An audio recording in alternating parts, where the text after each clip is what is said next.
Okay, let's see. All right, there we go. Good evening, everyone. This is Dr. Samuel Lombardo, the Executive Director, CEO, Visionary Concierge, and Agent of SL Models and Talent Agency, LLC. We have a lot to report to you today.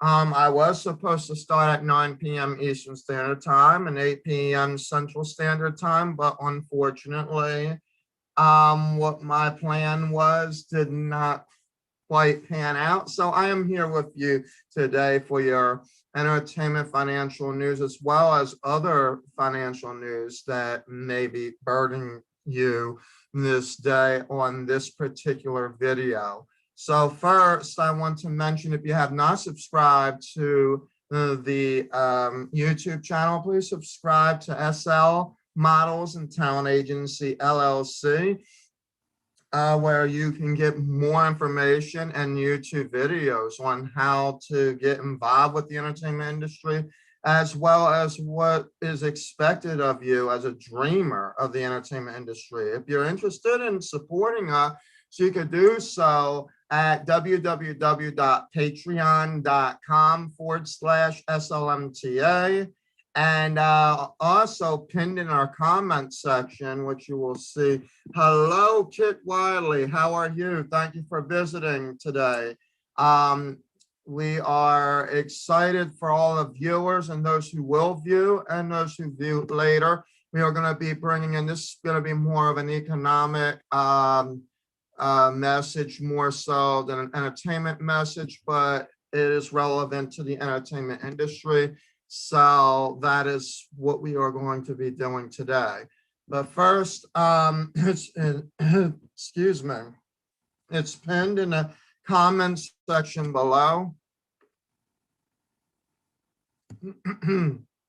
that if you are interested in wanting to support our sponsor, Webull, you can get up to 10 free stocks that average between $800 and $1,600.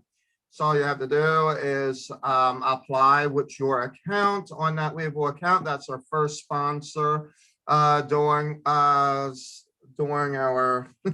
YouTube fiasco, but also we have brought that to the attention of our YouTube viewers and our Facebook, Instagram viewers as well.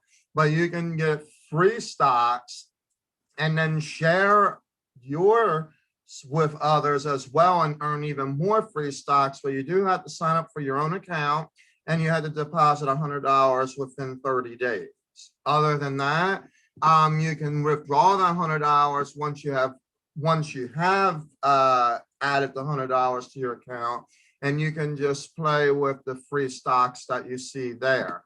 But definitely, it is definitely worth it. I have done so and came out on top as well.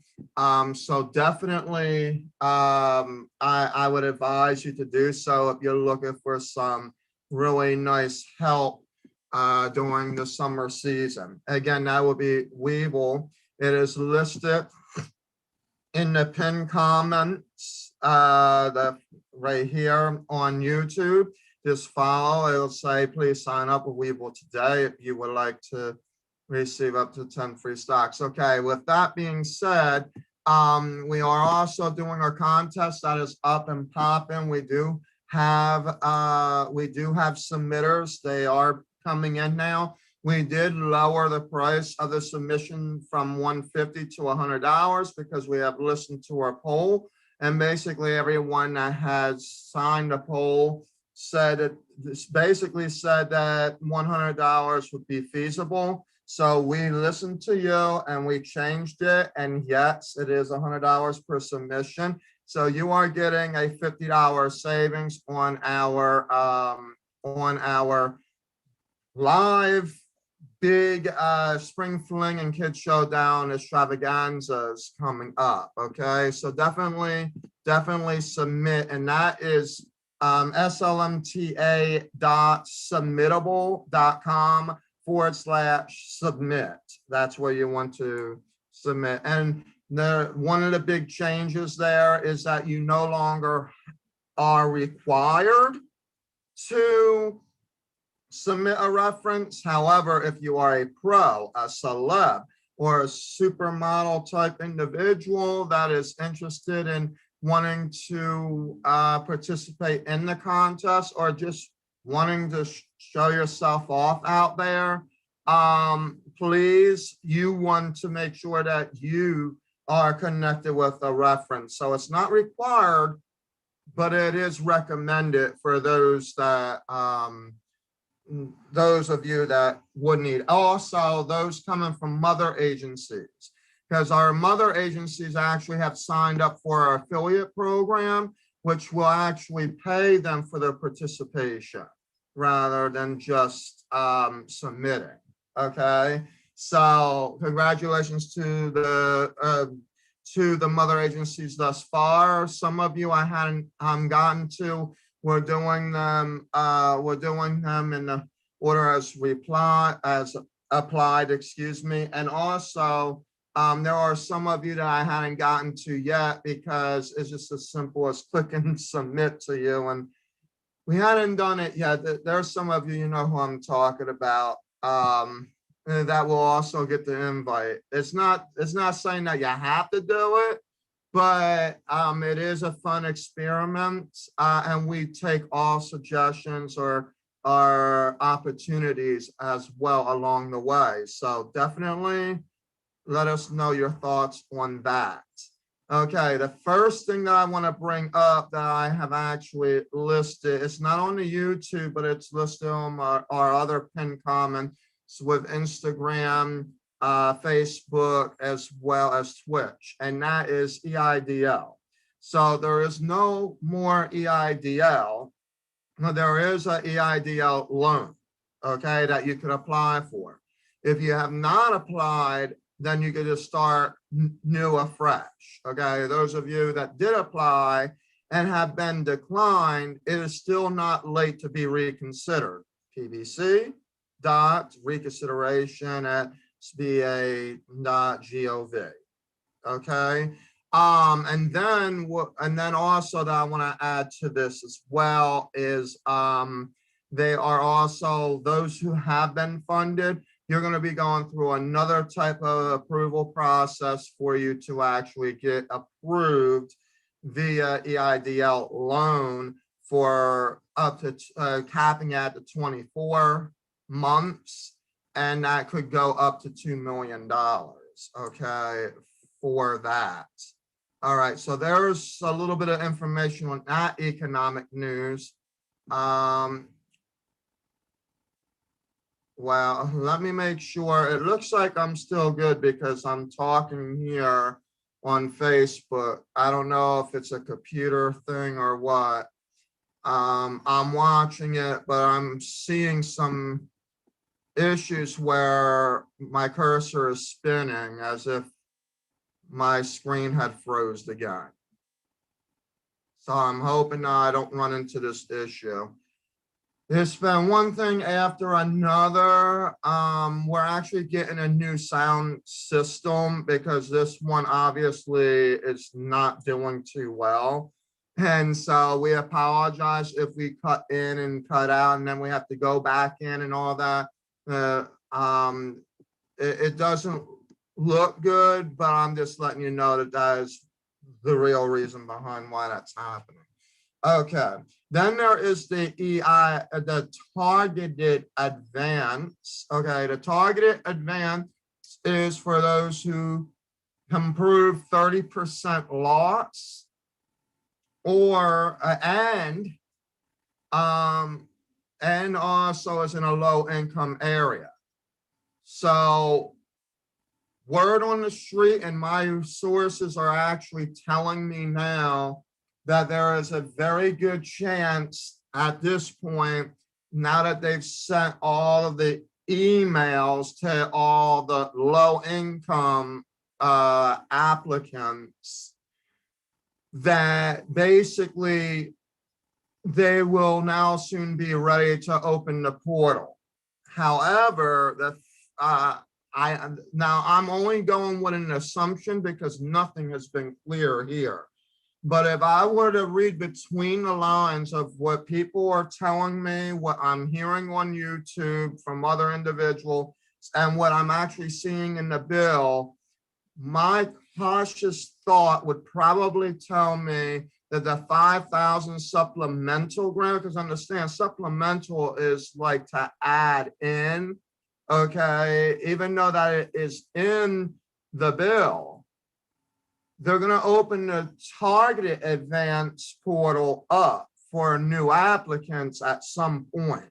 And that's all that I got. And I either hear soon or at some point. So I'm going to be safe and just say at some point. Okay. Either way, it's not really what the law says anyway. But the supplemental grant, there's only $5 billion or so that is attached to it, which means that rightfully, if you divide it up equally at $5,000, 1 million businesses would be able to get it. And I feel that that's going to be a fiasco because there are several people that are in the reevaluation process. So it's probably going to chew up a lot of that supplemental grant. So I'm hoping that government would hear me and say that they would want to add to that. But I also feel that the targeted advance is a little bit crazy because a lot of people that did apply last year toward June and July, they didn't get the, well, except unless you were right around July 4th. That's when they quote unquote ran out of money, if you remember. But before that, they were allowing other businesses that were actually opening up in 2020 to apply. But with this targeted advance, yes, I'm putting it in quotes, is now eluding all of them. They're like disappearing from the packet by default. And here's the reason why. Because the only way they would be able to match receipts is if they were able to match 2019 at some point with 2020. Okay. And if you were not able to show for those receipts appropriately, then you were going to be denied. So I had a great example. I started Ubering. And I turned around and I asked the SBA representative that I was talking to yesterday, which, by the way, wasn't even relevant to that subject. I started with a conversation about if there was a PPP loan application number, because Ready Capital was messing up horrendously, trying to say that I need to stop other applications or whatever. But anyway, long story short, everything seems to work itself out. It's happening. But I got into this conversation about both the SBA supplemental grant as well as this targeted advance. And I said, so if my targeted advance application actually shows 50% or more, then I'm technically going to be qualified for the supplemental advance, correct? So I was asking out of curiosity. It wasn't really anything that I was actually just like that I was even serious about. And we went into this discussion. And so while they're giving me this long rundown about the supplemental grant, which I didn't really care too much about, but for your information, it basically is that way. It's simply like it's like they're going to take up two birds with one stone. So if you could prove that you had a 50% loss, then you will, or better, you will automatically get that advance, because what they're doing is, or what at least the word on the street is, that they're actually aligning the numbers up so that there's not so many applications, and they're trying to make it easier while they're already slow at doing this anyway. Okay. So what I would suggest to you is prepare anything that you may have for that denial, so that if you have to go to the reevaluation, that would be the case. However, because it is targeted advance, I want to go back to the, if you were a new business that started in 2020 and you have nothing for 2019, unless the SBA actually adds something, because we're getting into halfway into 2021 right now. And from what I could see on their application, now I went into the new one for the one that I didn't have anything for 2019. And they basically, like, I was playing dumb. So I started on the application, and what I've noticed is that they have 2021 listed to where you can actually do, like, put your receipts in there. But I don't know how that's going to work if they ain't got no rules about 2021 versus 2020, even though we're about 6 months into it. You see where I'm getting at? And that's what had happened last year. I feel like we're in a vicious cycle too, which is probably another thing that I could talk about later, where things are repeating itself. And what I'm noticing is that God is putting other things in the works. I'm about to tell you what I mean in a minute here. But, when it comes to us not learning lessons, just like, and it's the same way with countries, folks. So if you don't learn your lessons and you're still trying to do the same tricks, thinking that we're going to get over on God, then what happens is we end up with a vicious cycle where you're stuck in time. Okay. So then you're talking about things, you're making it look like things are happening and all that. But then God said, okay, so if everything's all good, right? Everything, like what you're saying, well, then I'm going to allow Lucifer to do this, because that's technically what happens. Anything negative, as we know, if you follow along in scripture, or whether you believe it as karma, okay, we believe that the bad news comes from something else and the good news comes from another thing, right?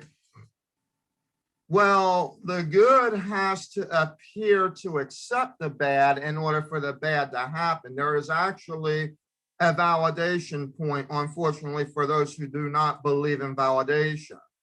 Okay, and the validation is God's source himself that actually allow, say, process to work, because we have to know or learn something from it. But if you've already passed that cycle, it wouldn't have to be for you. You're just going to ride with it. Okay, that's how it usually goes. But if you're still panicking, buying tons of toilet paper and going out there filling up 30-gallon tanks of gas and all that, sure, if that's you, then unfortunately you're still in a vicious cycle, even though that technically it's like, it feels like a plague, doesn't it? We're going to talk about that in a minute. All right. So the thing is that this targeted advance, what I want you guys to understand is that the targeted advance is for targeted businesses, targeted businesses. Now, the difference between the supplemental grant and that is that, yes, instead of it being 30%, you have to prove that it's 50%, but you can only have 10 or less employees. Okay.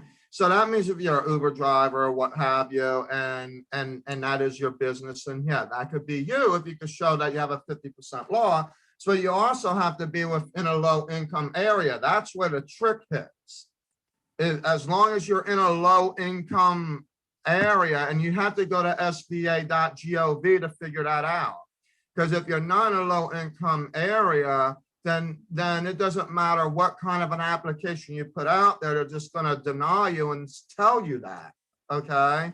So the best thing that I could tell you is put your application out there anyway, because you never know what Congress could do for you.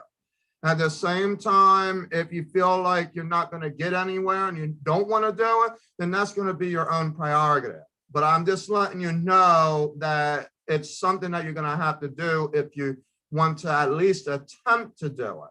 But do not lie about it, because they will smell fraud from a mile and a dozen away.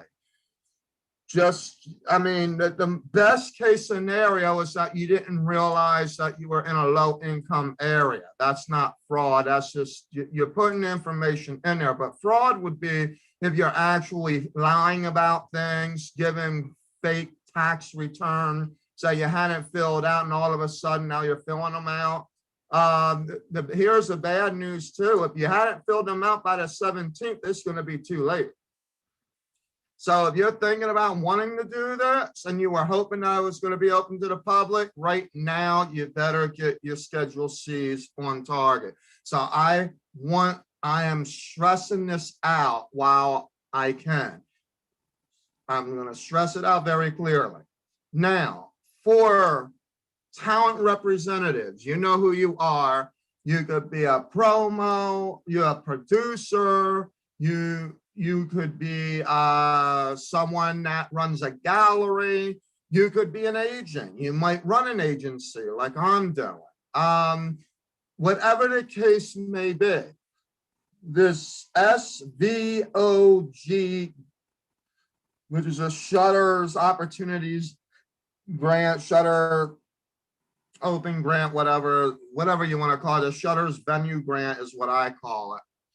Okay. There is a little bit of work that you got to do with it. You got to get a Dun & Bradstreet number, but you don't get it the normal way. You get it as a government employee. So what you want to do, or not as a government employee, as a governmental business. So what you need to do is you need to get the information from the fact sheet of the SBA, SVOG area. Okay, and I will do another video tomorrow specifically on this so that you know where to get all the fact sheets and everything. But if you don't know and you're interested in figuring it out before me, then just look up SVOG SBA on YouTube, and it will show you what you need to know, okay, to find that fact sheet. But you do need a Dun & Bradstreet number. You do need to also make sure that your business address matches with your license number.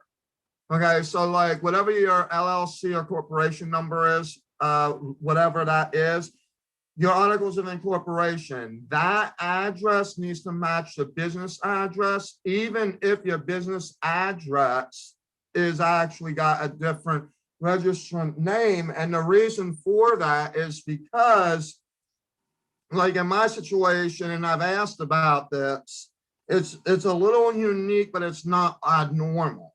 Okay, I have where I can get my mail from a specific place, like a virtual office that I pay like $79 a month for. Okay, and then I just have my business office where the office is, which happens to be in a warehouse building embedded with a bunch of stores in the building. And I happen to be next door to a store. Okay, so because I can't get mail in there while I'm in this particular location, I ended up using that because that's where my mail is. Well, that's where the articles of incorporation was mailed to, and etc. So that's where I would have to get the mail. All right. So the Dun & Bradstreet number that you will get, even if you ask to get it online, they will give it to you within 24 to 36 hours if approved. But most of the time, from what I'm researching, the reason that you're not getting a Duns and Bradstreet number is because your address does not match the Articles of Incorporation. So you either need to amend the Articles of Incorporation, or you need to amend your business address when you're actually putting in your Duns and Bradstreet number. Okay. Then once you get that, then you're going to sign up for a login. And then that will be setting you up for sam.gov. Yes, there are processes. And you want to talk about targeted events being difficult? This is only more difficult. It is very vigorous, more so than what time I have to share with you in this show. This show shouldn't even be about it. It should have just been SVOG, because it's taken me enough time already just to explain the basics of it. But you would have to log in and set up a sam.gov account. So, you know, sam.gov, then you'll log in, and you have to have a cage number, okay, CAGE.gov. What happens is you put all your bank statements in there. If you don't have bank statements, you got to put all your like receipts and everything in there.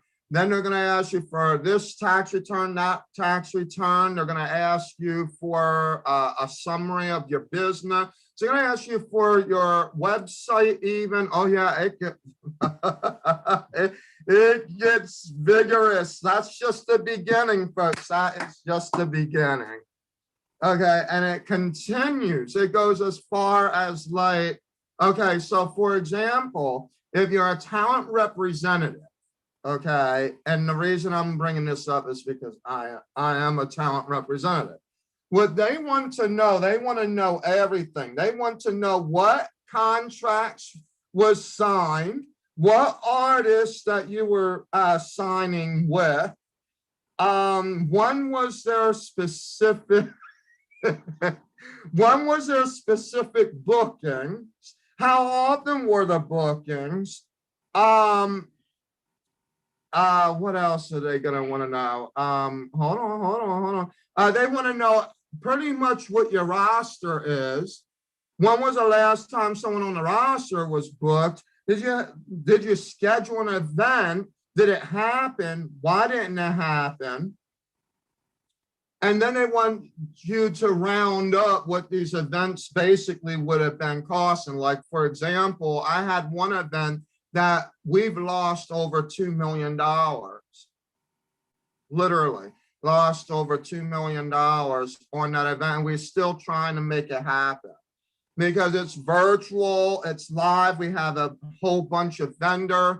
So we have a bunch of actual fine artists coming in. They want to sell their art. We have galleries that are representing us. We have a lot of stuff going on. And then we actually did book a couple of artists. What should I say? Book? Basically, we got as far as a contract. And I looked at the contract, and then I heard there was a pandemic, and I was like, well, my insurance isn't going to pay for something that I already know is happening. And they're telling me that if I'm going to have to pay them anyway. So then I'm just going to be signing a contract that doesn't make any sense. So let me just put this away and figure out what's going on. And that's basically what I did.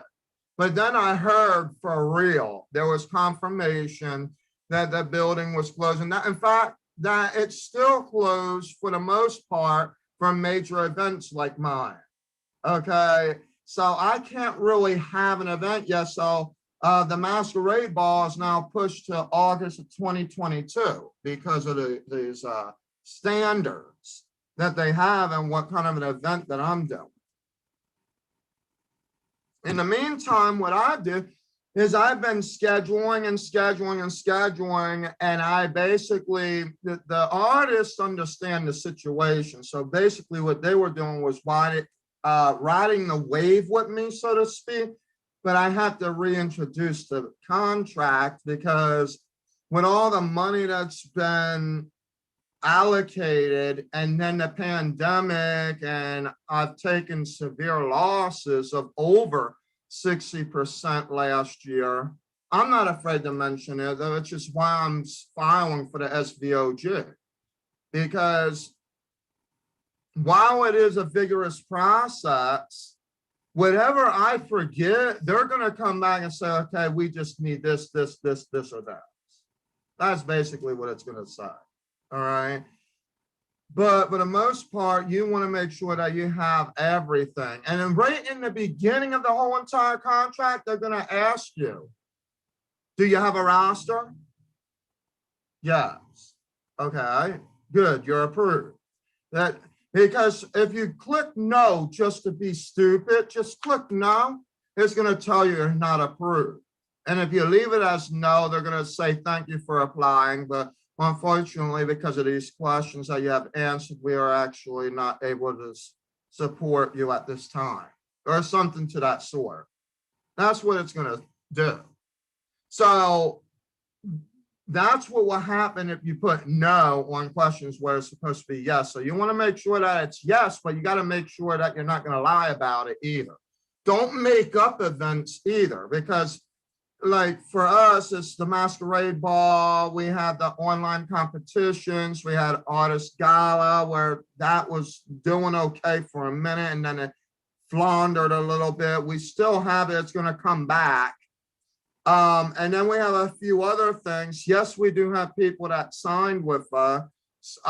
Did we have anyone booked? Well, we had several scenarios with the booking scenario. But we also have dreamers versus real people. And then we also have professionals and celebs who are like, well, I'm not going out there and that. And that's basically what it was. You know, it's still happening to this day. As a matter of fact, even though that we're opening up, basically we have some that are, well, like, for example, Ashraf Towsey. He's finding like local things in his area that he's able to do. But with the pandemic still in Paris and all that, he's not able to just freely say, okay, I'm going to hop on a plane and go fly out to wherever. So he's stuck where he is. So he's going to do what he can while he's there, or where he is. Okay. But that's what we're doing right now. We're actually, and that's what actually, it's funny because through Ashraf Towsey, but not even him, just with some of the other contacts that we had, and me actually being brave and actually saying, okay, you know what? I don't know what's going on out there, and I'm pretty sure there's going to be this going on, that going on, and everybody's going to be having something going on. The business doesn't stop. It just, they start looking on a local basis, right? So there's been a lot of trending that's been going on. The regulars will get booked. Yes, that is still true. That trend hasn't stopped. And in fact, even the locals that are regulars, and when we say regulars, we're talking about either if they are at least a pro model or talent or above, like into the superstar Hall of Fame type of level, okay? So long story short, regulars are still getting booked, whether it's local or not. But if they have to fly somewhere where they're not sure that they're going to be able to, that's where it stops, because pandemic still is controlling some of the countries, and therefore they can't just freely fly. So if you ever hear someone in America saying, oh yeah, like my top model went to blah, blah, blah, I would have to almost say that they're either crazy or nuts, because you could follow the news to actually see, okay, that some of these countries, some of them are actually not even open yet. Some of them are slowly opening again, but most of them still have flight cancellations, meaning that they don't want you coming from one country to another, or if you're at that country and this and that and the other thing. Or they just closing their country off completely, or you'd have to follow CDC with the American Airlines, Spirit Airlines, Delta Airlines, etc. And you would find out where flights are canceled to specific countries just because of CDC guidelines. So what I always say is follow the news, understand what the news is saying, be very careful. I would look locally first. When I say locally is if you're an American, like you could go to Hollywood, you could go to New York, you know what I mean? Do what you want to do.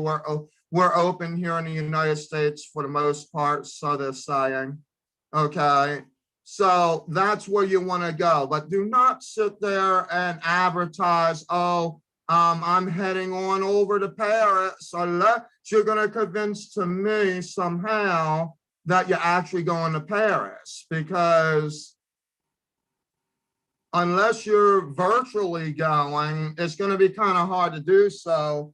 I mean, you could try swimming, you know, find a whale and maybe it'll swim you there.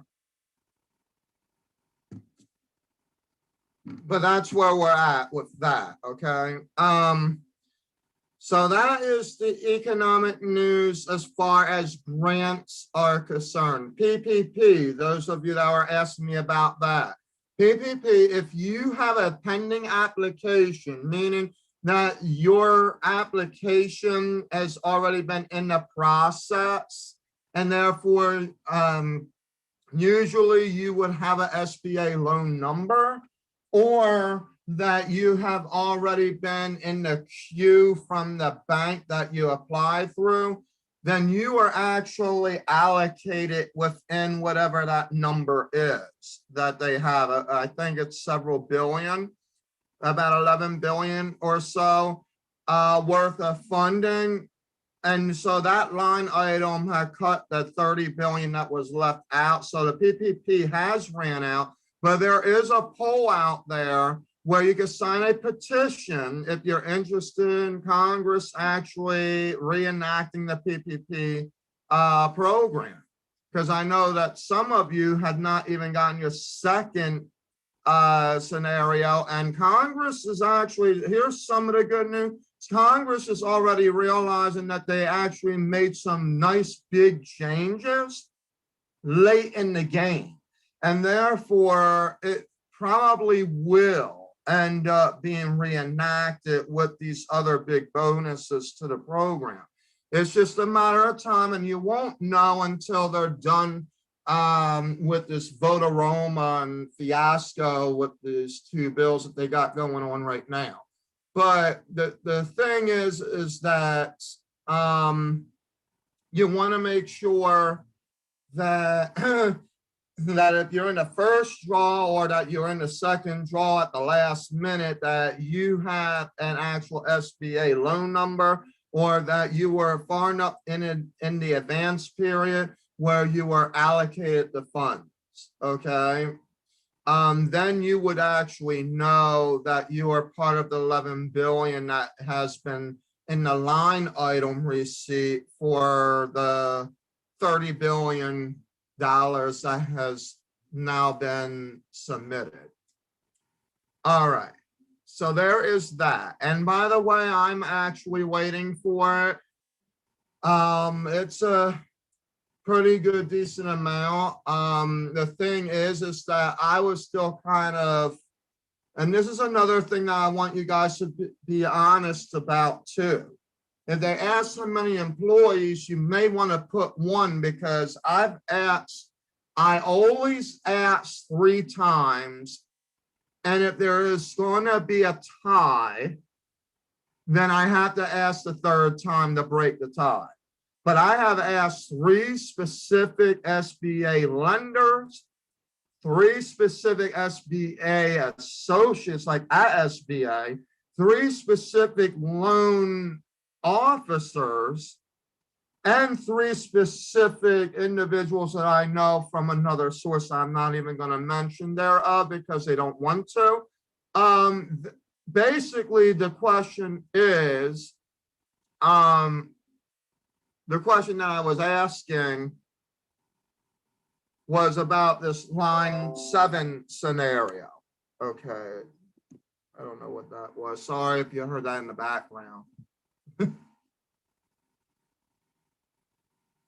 So I have specifically asked them about the line 7 issue and those things, and also the situation that is happening now about those of us that are in the queue and what this SBA review process is and all of that. And for the most part, that is why I'm bringing all of this out to you at this point in time, because there is all kinds of stuff going on where people are claiming that it's saying this, that somebody's saying that, and everybody's doing this. So now, and I literally write notes down, research it, and then I go and I pull the names and start asking the questions. I told you this is how I do business anyway. So if there's going to be lies out there, then I want to catch them almost immediately because I only deal with what is real and honest. Now, so with that being said, I don't want to put a wish list to you, but there is really nothing that is guaranteed yet that's saying that PPP will come out. But at the same time, there is a little bit of hope that I feel about it, only because of the communications and the fact that they made it aware, okay, that they made big changes late in the game. And therefore, it has actually caused the PPP program to really run out faster than the PPP program was anticipated to. All right, so there you go. There's that part of it. Idle advance. I'm going to tell you this right now because the way things are going and how I am seeing it, you have a better chance knowing if you're going to be in a targeted area when at some point they open the portal, then you do have a chance of seeing the idle advance program being opened up again. Because they say one thing and it's another thing and everything gets kind of bollocksed up.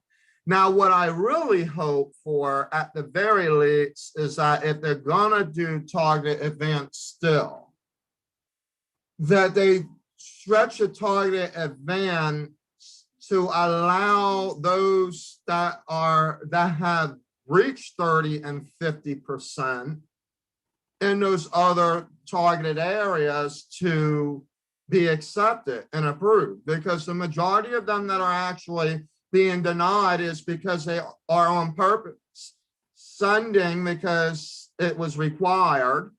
They are on purpose sending denials because they're in middle to the high income areas. So I think you have a better chance at submitting a petition asking for that than you do saying, oh, give me $10,000 regardless, because that's going to really, like, I just don't see it happening, to be very honest. And the supplemental grant, I mean, really what I think that, really what I wish that they would do is actually create a grant program that require some business planning and some development, and allow a supplemental grant for new businesses to actually revitalize the economy. That I believe. The supplemental grant, I almost feel, is going to be purposefully, literally, doesn't even make any sense. It doesn't, to me, it doesn't make any sense. It's because what if there are actually 4 million legitimate businesses that could actually get it, and they run out after 1 million businesses are funded? They said that they only have enough for 1 million businesses.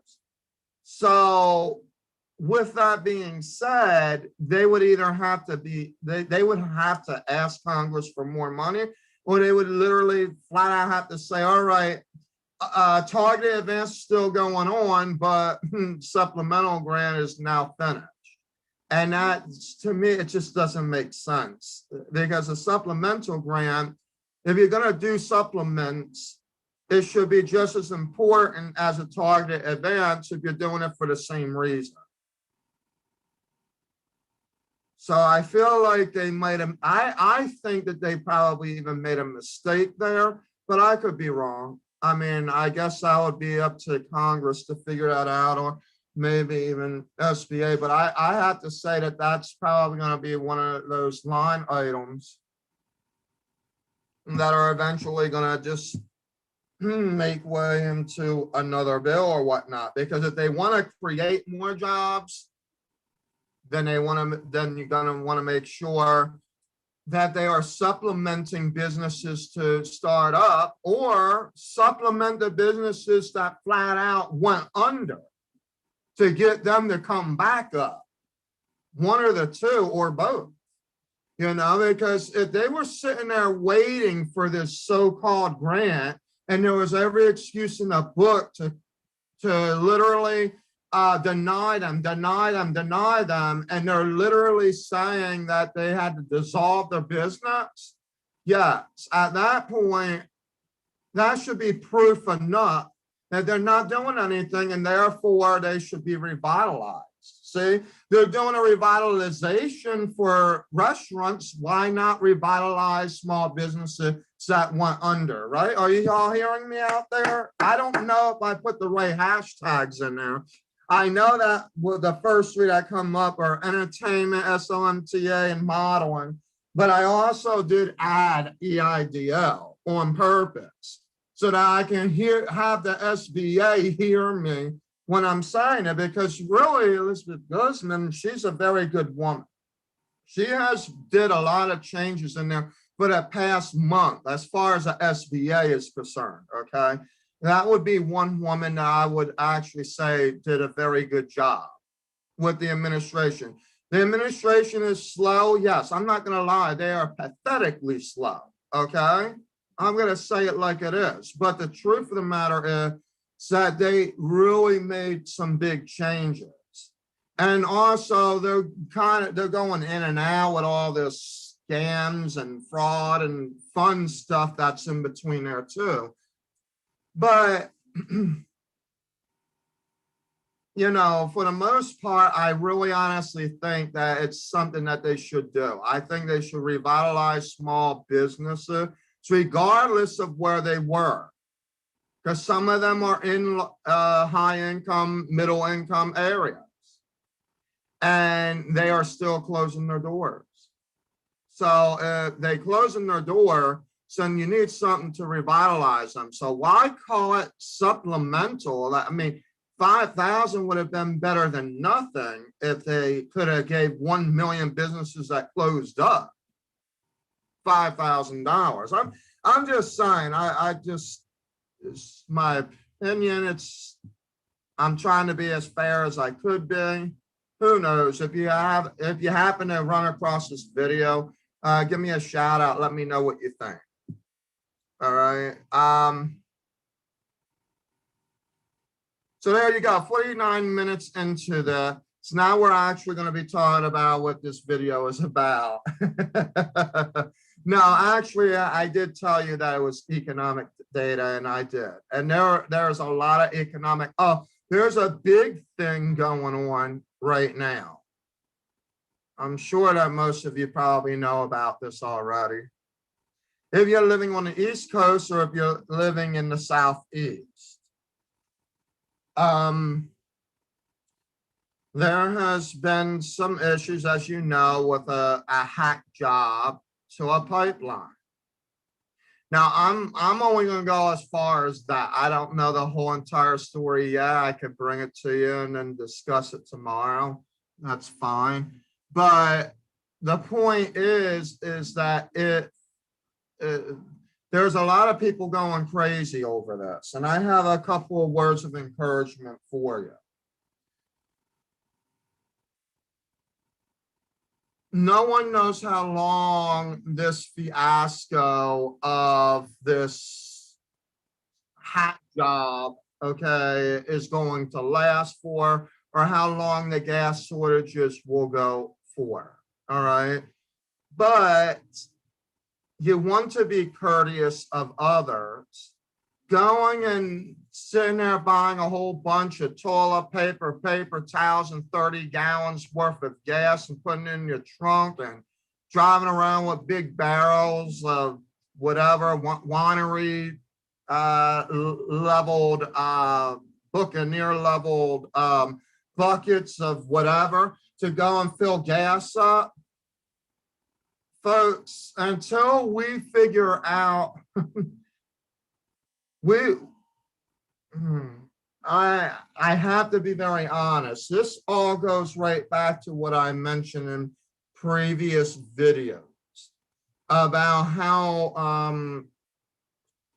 karma works. Okay, well, karma actually it's a vicious cycle. So there has been places, okay, that thought, oh, we're going to go ahead, we're going to do this, and we're going to try to skip around with what's really happening, what the real picture is. And, you know, it's funny because, and I'm being very careful how I say this, but it's the truth, okay? It's nothing more than the truth. Lucifer has tricks up his sleeve. We all know that. It's all about fear, ego, right? We've told you that many times. And so that fear energy is where you're afraid you're going to lose out on something. You're afraid, like you're just afraid, right? That's what fear is. You're afraid. And God allows Lucifer the momentum to do specific things. Even if you don't see it, okay, you're not going to see God's source or whatever, but you're not going to see the thing with the horns either. What you're going to see is the action playing out. So if you're greedy, you're going to go out there and you're going to buy all kinds of crazy stuff and go nuts, right? But if you are following the constructive criticism of the Lord, then you will know that at peaks, you are able to ride this storm out. Well, until you figure out how to ride the storm out, these cycles, these vicious cycles that we're in, are going to only get harder and harder and harder. And unfortunately, it seems to be happening where anything that is, whatever happens is connected to the economics. And I've mentioned this in my speaker class because I'm on speaker as well, with over 150 languages that I get transferred into. And I had this discussion about the revelations and what is happening. Now, I'm not saying, oh, it's the end of the world and making you all go even more crazy. But what I'm basically saying is that these are things that you want to look at so that you can see it, because regardless if you go crazy or not, the end result is going to end up being that, let's just say that there was no gas left at all. Let's just say the gas ran out completely, right? We'll just use it as an example. And then all of a sudden, it's like you got like 50 gallons worth of barrels, like in your backyard. If it's not somebody that's going to try to pay you thousands of dollars to get that gas because they're desperate enough to need it. You could have somebody out there ciphering it up, or you'd find yourself in a predicament that you don't want to be in, right? So is it worth you having the harm of all of that going on just so that you can fill up on a gas tank if you need it to? So I think a lot of this stuff is a huge test to our ego. It's not even, it's going past fear and it's going straight to ego. Okay, where sometimes we get a little bit greedy. And we got to have every single little piece of everything. And we constantly hear, well, we made it out before, we did this, and we have done it like that. It's always worked that way. Well, that could be true. That might be true.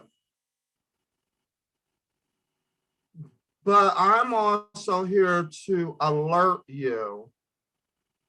And maybe what I should do is do a video. I should do an hour sermon on that. It's about the prophecies of time. And let the Bible speak for itself. Because to be honest, we are at that point where the warning cry is about to happen. Okay, you had the chance to find everybody and to seal them up. That part's being done. We're at the warning cry right now, and the only last cry left that there is that when Babylon falls, it will fall. So the real question is going to be, is how many of us are actually prepared for that? Now, some actually would call me nuts, but there's the stars, okay, actually tell the times. Ask any, I don't like to convince anyone to do it, but out of curiosity, ask anybody that you know that is very good with astrology, and they will tell you they have never seen some of the most biggest transitions and retrogrades and all that they ever saw in history than what they've seen. And let alone, I mean, you got cute Keto out there that's wandering off with Lucifer's horns. Oh yeah, that's the how do they put it in the Western culture? That's like the solar system of the curses. And some of us are actually stuck in it. And if I would have put planet Earth as an actual planet, and you know, I did read these different articles about how like Mars, they feel that there's life on it, like some kind of water or something, because they see like trees growing and stuff like that. I mean, that could be very, very well possible. I don't think that God would want us to tarnish that planet yet. I believe that that is God saying, I'm getting ready for the next holy city, but only those that know me are going to be able to see it. That's going to be a very interesting subject line.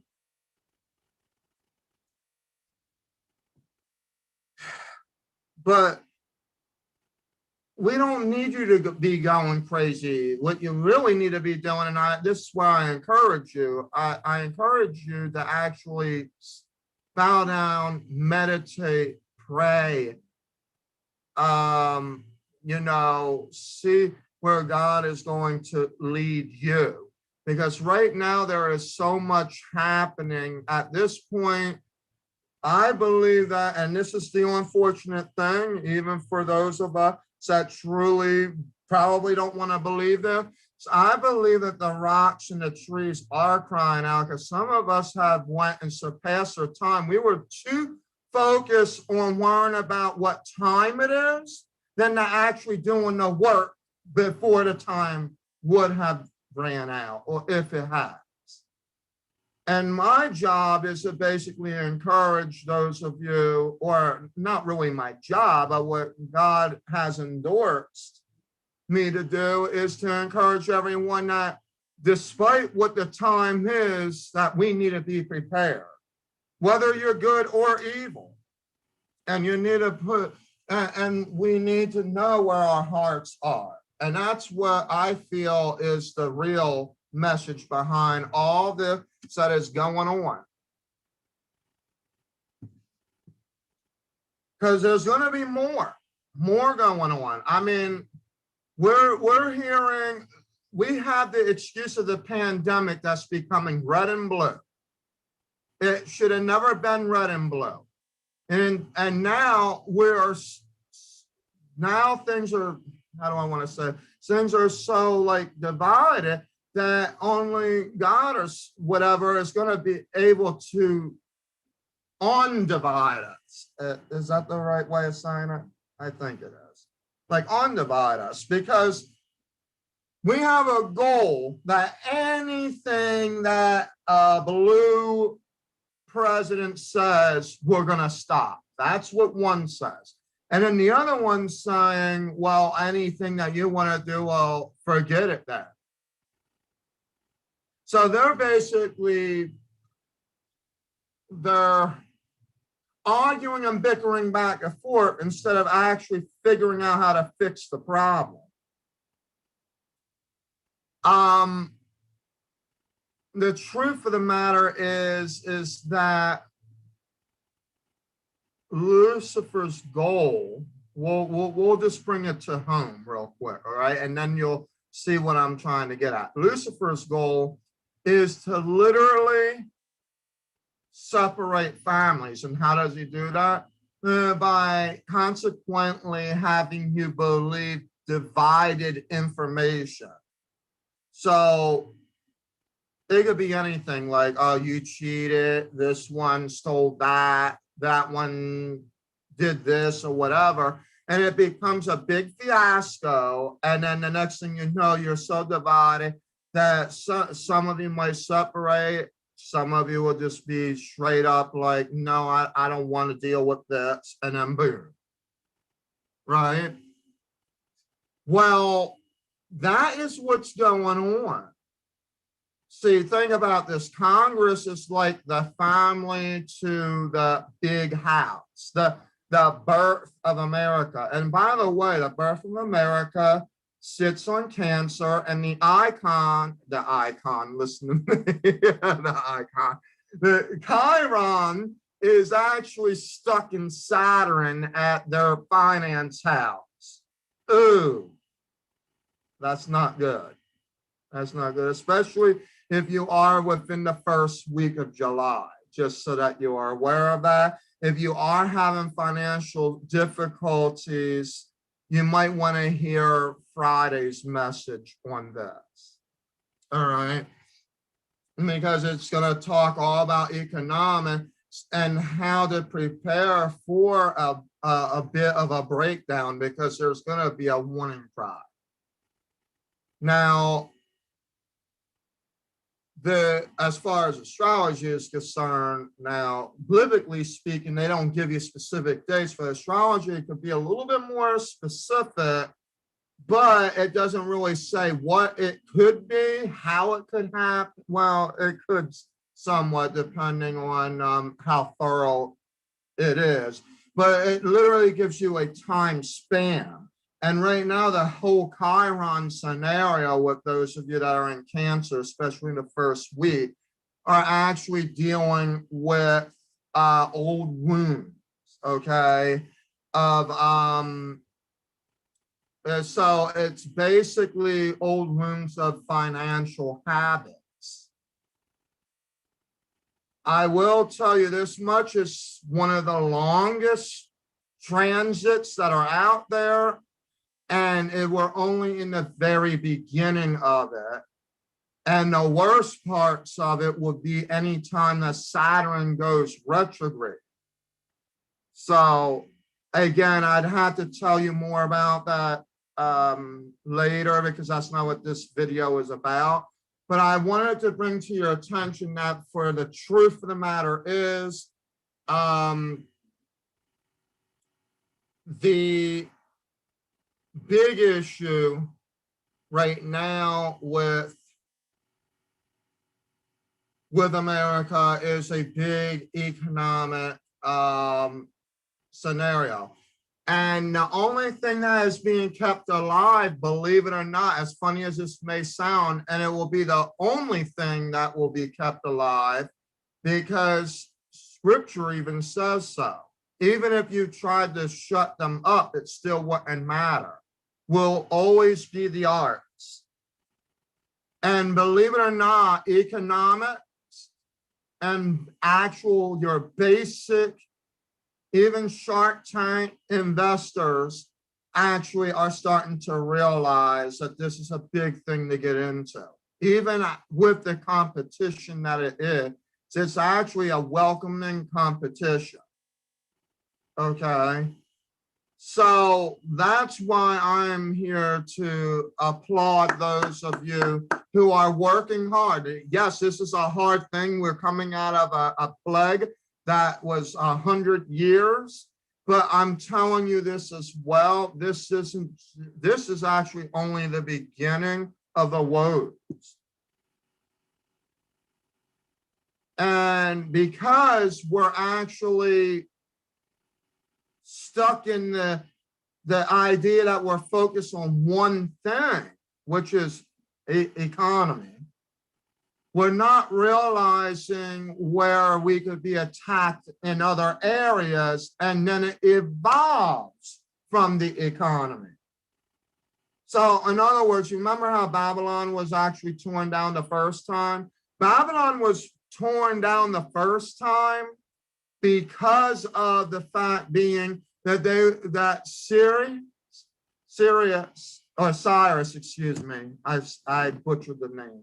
Cyrus in Greek says actually telling the people to go in. So they were destroying it from the inside out. It wasn't until Medo-Persia knew about how to collapse an economy to destroy a country. But now we're actually becoming global, so everybody is having a piece of it. The problem is that it's going to be subtle, and we need to be careful about what is happening within, not what is happening with. There's a difference. What's happening within, and that is our greed, our hatred, our fear. We're afraid of this, we're afraid of that. Well, put it into music and let God handle the rest.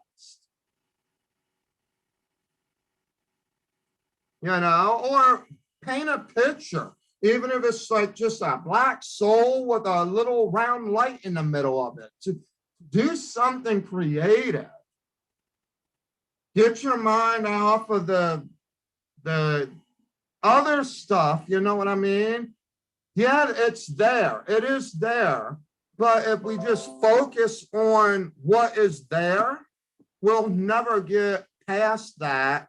And that's all. And that's what the problem is. And if some people like economists and investors are actually watching this and seeing, I mean, even some of the spiritualists who are astrologers. Now, I'm not saying that I agree with everything about it, but what I do agree, because even the word of God mentions it, that even the stars, the moon, and the sun gives the actual warning signs. You just have to know how to understand them and not to make it for your own benefit. I don't use it for the benefit. I actually use it when I'm looking at the signs, I'm looking at it in the way of, well, what's a retrograde? When is the retrograde? What happens with the transit? You know, that kind of a thing. And there is some bad major stuff with some of this that is happening. Ask any average, average spiritualist, I guess if you want to call them that. Some of them say they're gurus or whatever, but then you will ask pastors, and they're going to most likely agree with you. Now, yes, we are living in the end times, but if we're too focused on the fact that we're living in the end times, and then we just go crazy and start sinning, then you're missing out on a true reward. And that's what the problem actually is. So right now, let's just stay focused on economics. So what happened was, right, last time I showed you where there was proof that it was worth actually, it was worth actually investing in the arts and that, okay? That there was proof about investing in real artists that will become something. So even if you don't know the arts or you're not interested in the arts, if you really want to invest in that artist to do good, then that's all that will make matters better. So if you like the kind of music, if you like what's happening, if you like that particular situation, or you like that piece of art, then it would actually be worth it. You sitting on a YouTube channel and allowing people to see you, and even if it's preaching, or, okay, you have those who are in church, they love to hear you preach. Then there are some of you that are a little bit wondering what's going to happen with the economy.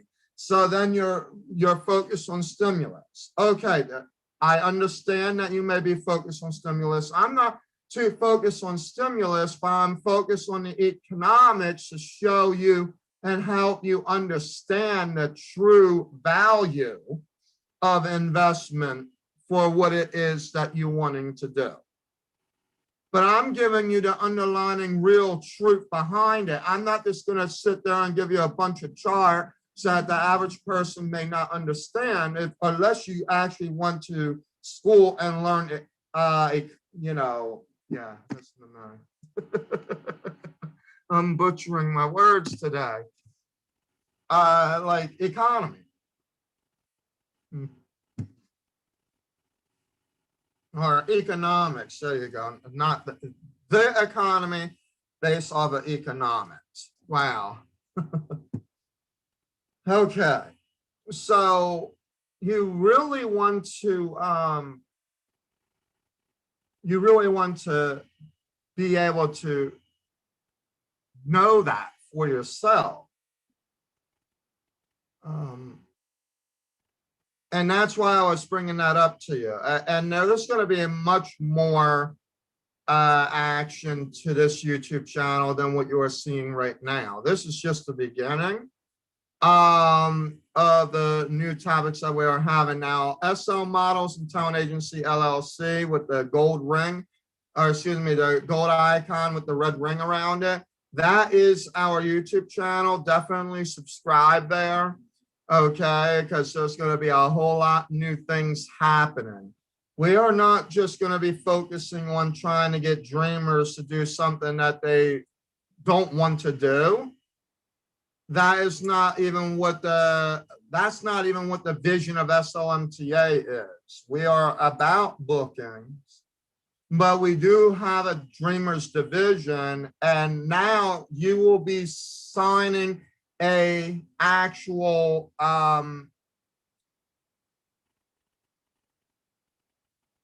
what we're doing now is we are actually creating the Community Stars program, where you will have a Community Stars contract with the Dreamers division.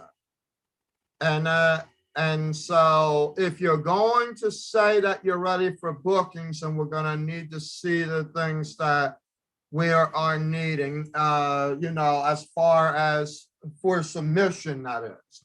In the beginning, we look for basic photos of you. But now we have changed. We were waiting and waiting and waiting. we're going to get our portfolio done at this point, done that point. What we have decided to do, and this is because we have listened to other agencies that was actually messaging to us and all, and we were talking with some of the pros that were out there as well. And what we are doing now is we are basically, it's not a requirement, but it is something that you will have, that is something that you're going to have to consider doing. Because we are going to offer what we can offer, and then it's up to you if you're going to do it. If you just want those 3 photos to be given to clients and the clients ask for something else and you're not able to provide it, then there's really not much that we could do. Okay, that's kind of where we're at there. But we do have the opportunity where we are going to be doing a Miami Pro portfolio photo shoot, and it's going to be a little bit more than just that. It's going to be the same thing as it was in June, where you're going to actually get 2 days of full training and seminars, and then you're also going to get 2 days of being on set. You'll be doing beach poses as well as studio-like poses. All right, the difference with this one in October is that we are going to have some of our major clients come in with their actual fashion brand. And you will be able to be fit into those fashion brand. There will be makeup. Well, that's not different. Makeup and hairstylists will be there. And you will be using those different brands, and then they are going to moderate it. And they will choose up to 10 people who will actually go on a fashion spread. So then you will actually end up being part of a fashion spread on an actual major magazine for fashion. Okay, so that's going to be the difference between what was happening in June and what's going to go on in October. All right. It will be a week before Halloween, and it's going to be a Monday through Friday. You will be out of the hotel by noon on Friday and flying back. You want to be there Monday evening by 7 p.m. Signed in. Okay. I'll give you more specific dates. And I know that I have been telling some folks they could do it for this, or I'm going to let you do it for that and all this. So I've noticed that regardless of what I say and how nice I try to be, it's still the same results. At this point, we actually have 6 professionals that are actually going. All right. And the total cost, and it does include the hotel, whatnot, but it would be $1,200 for the whole entire program, but it includes the hotel cost. So I did not go and add,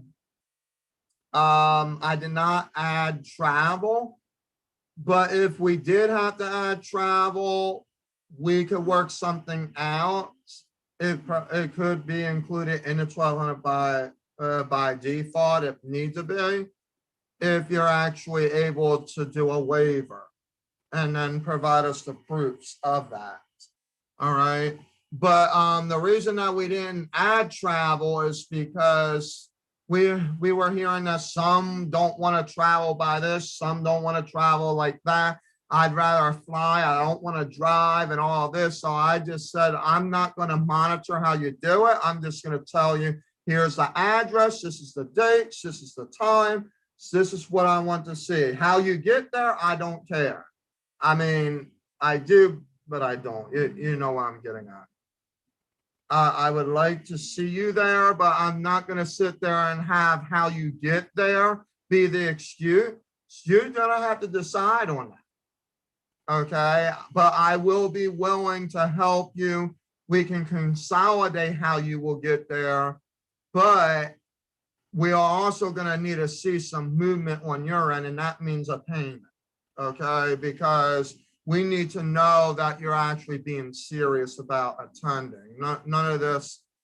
I've had people tell me one thing and then turn around, and in a week of, it's like, oh, I can't. No, we cannot do that, because we have big major photographers that are there. And if you were to do that, if you were to just flat out just in that day say, nope, I'm not going, then you're only going to be embarrassing yourself, not us. We are doing this at this point now because there's been a lot of people trying, there's been haters and stuff like that. But there's been a lot of people that have been sitting there trying to figure out how they could try to pin it on SL Miles and Talent Agency, even when we were providing free training, and then saying, come on and let's do this. And it was a Zoom call. See, now do you see why I said that SLMTA? Because we're actually, our focus is on booking. This is why SLMTA has actually said that we did not want to even open a Dreamers division. We have decided to do it because it was an opportunity. But I'm going to let you know straight up that if this continues to happen, because we are not getting any of the hatred with our pros, with our pro mother agencies, with our pro agencies that where we actually pay finder fees to actually book some of the stuff that we can't find on our roster because we got a bunch of wannabes that say that they're too busy. Folks, I don't have the time for that. So I either have to find someone that is going to fulfill those things, or you can do them. One or the two. And you have to be committed. And if it costs money, then unfortunately, there's nothing I could do, because you know what? Like any other business, it takes money to make money. All right. So you're going to have to invest in something. Even if I gave you a free trip to Hawaii and did a photo shoot there and all that was free, and if you still can't even invest your time to go, then there's nothing I can do. All right. So that's just how I'm going to put it.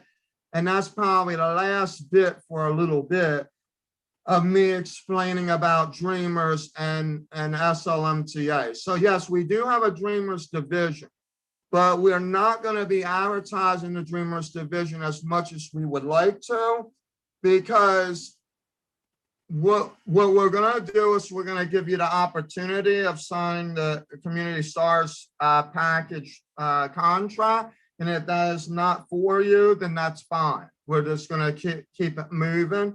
But we cannot have you on a roster without having the right potential.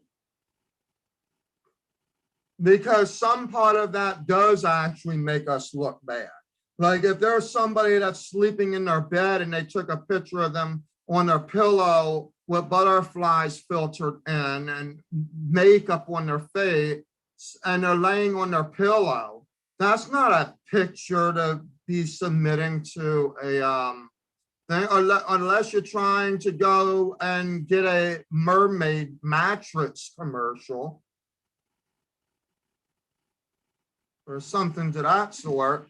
But if that's not the case, then that's not the kind of picture that some client is going to be looking for.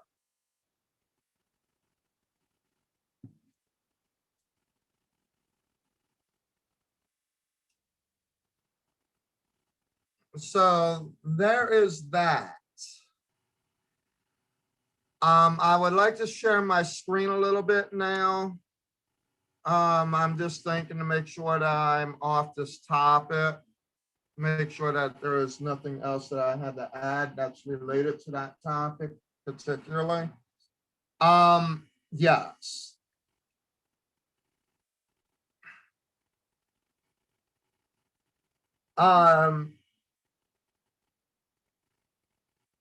there is the potential that with the contest, especially if you make it to the top 100, because that means out of million of views for about nearly 4 to 5 months, because we're actually extending some of the voting because of the glitches that we're still having.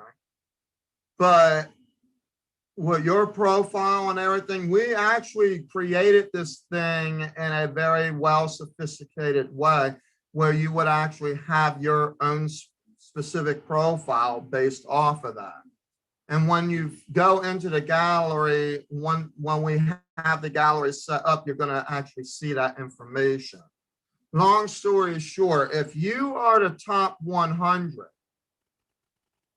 then you have really, really done your work. Okay? Because what that basically means, and we are splitting it, we're not going to have all celebs and a bunch of top pros being at the top 100, okay?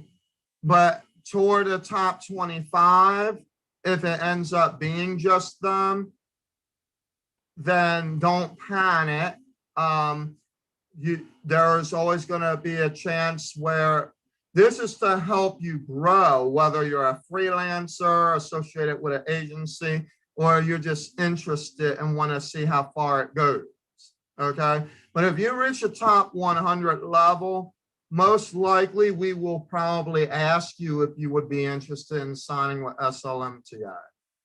Why? Because I had shown you guys are going to be the main part of the entire series that we will have. You're going to be our countdown series. The contest right now is to see who's going to be in the series, and then the series, the countdown series, is the actual where the real contest actually takes place. So you're submitting yourself to actually get a role in the series, as if we were looking for like American Idol. Does that make sense? So you want to dress for success. You want to have your best photos to give to us. So you want to have a good, very good introduction, and you want to be very precise when you're writing your 300-word biography. But it doesn't end there. The world is going to vote for you, even to find out who the top 100 is. Essentially, what's going to happen is us in the agency, we got 5 people, and we're going to be the ones that will actually break any of the ties that there may be. All right, so that's why there's a review process in the beginning. So if you make it past the review process, then you're going to be okay. You'll at least get in there. And the review process usually takes no more. We try to do it within 36 to 48 hours. All right. And that's just to make sure that there's no fraud going on and things that are relative to people faking people or causing people to do things or whatever. So that's why there's a submission fee with that, because we're going to be doing a lot of the lay work. And once the 100 people are in, then we're going to also have the world vote on that. And you guys are essentially going to end up doing like SMS voting. And we will know the votes before the next day, because what we try to do is we try to do the show live on Sunday or Monday, and then the next day we actually stand everybody up, and then we basically vote out 50 people. All right, that's how that will work. So again, if you have the fear like, oh, I don't think I'm gonna make it to 100 and there's gonna be millions of people applying, then that's not gonna be good either, because at some point, if not possibly even right away, because the other four besides myself are not actual people that are SLMTA related. They are actual other agents, and one of them happened to be an actual model themselves, who is actually going to be voting in the peer review process. Okay, so to be very honest, it's not going to be that difficult. You should not fear about whether or not what level you're going to make it at. What you should really be focused on is what you really want to be focused on is how you can make yourself fit, okay, in the context. Get yourself to do the best that you can. And if you're saying that it's not worth like doing makeup or getting the best to dress for success or whatever, or you're not able to do that, then that's on you. You know what I mean? But the work of $100 could be you actually becoming the universal model. And to be honest, yes, it's the first year that I'm doing it, so it's not technically revealed, like it's not revealed as if it's a world acclaim contest as of yet. But like anything else, like when you start a new college, you have to have a graduating class before the accrediting company could accredit your school. Why? Because they want to know if they actually have passed or what kind of classes are involved in that degree and things like that. They want to see the legitimacy of everything. Well, the only way that this will actually ramp up a good reputation is if you guys show your reputation and go into the contest as a whole. Because it doesn't say that SLMTA doesn't know how to handle contests. What it really shows is how much of an effort, because what we're going to do, because there are several that are signing up, what we will do is we will reevaluate how we're doing it, and then we will probably do a smaller version to get the same point across, if worse came to worse. So I'm okay with that.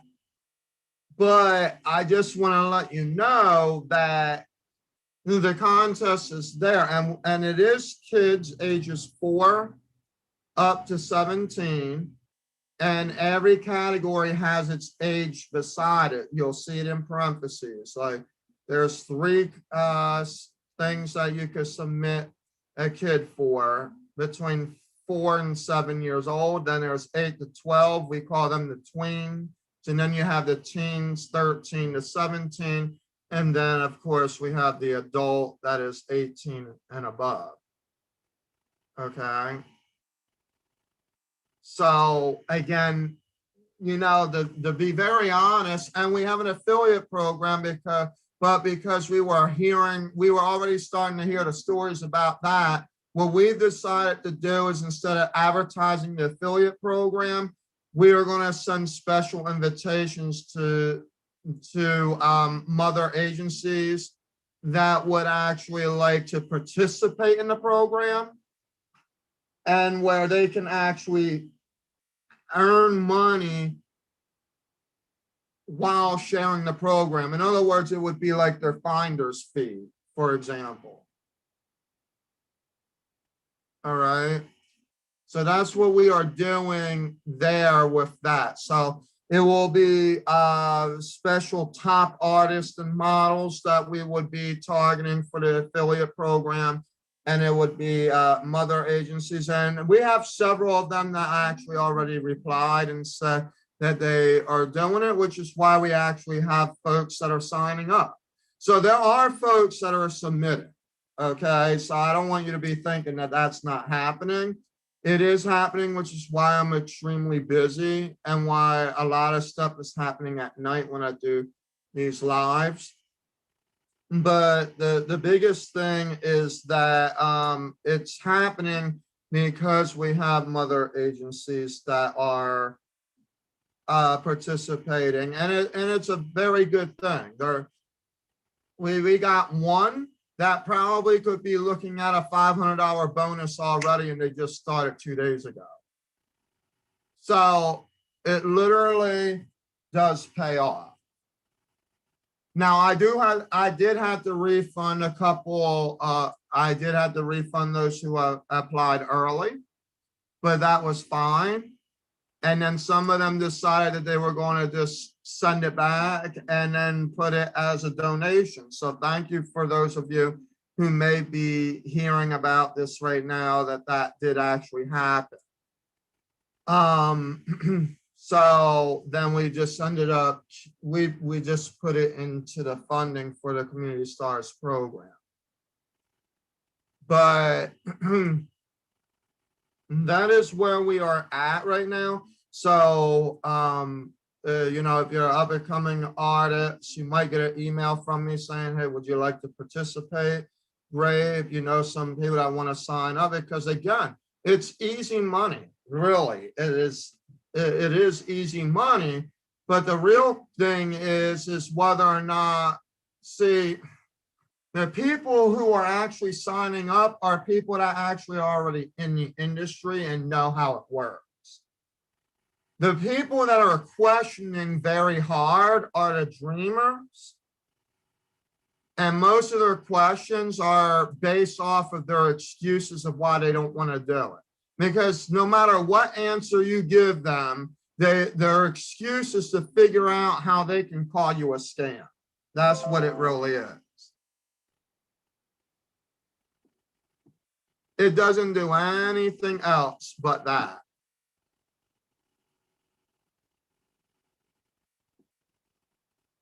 So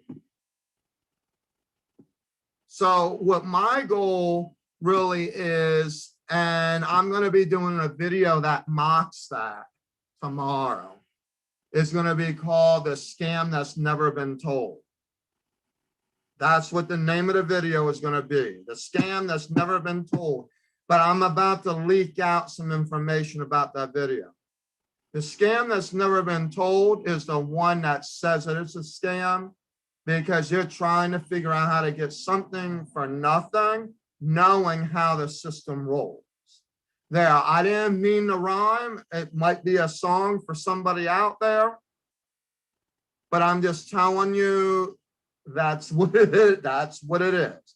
The scam that has never been told is a scam that people be thinking about. So again, and the problem is that the economy for a long time was believing those bull snobbish type scam alerts. The real scam, in all honesty, is a scam from a company that you cannot get back to. If you have a way that there is paper trail and everything else proving that you have done something, and that something that had not worked out, then that would be something that is worth researching. But if you're going to say, oh, I was with this company that no longer exists and they robbed me $8,000 and you don't have paper trail on it, but then you can't even get with the company, then it's hard for me to even believe that the company is a scam, or that rightfully the scam was created by the person causing a lot of negative diligence. I'm here to tell you that I'm not one to play around with defamation of character or defamation of true business. And I've already taken care of just that one individual that was causing false advertisements of SLMTA already. And that cease and desist has already been amplified.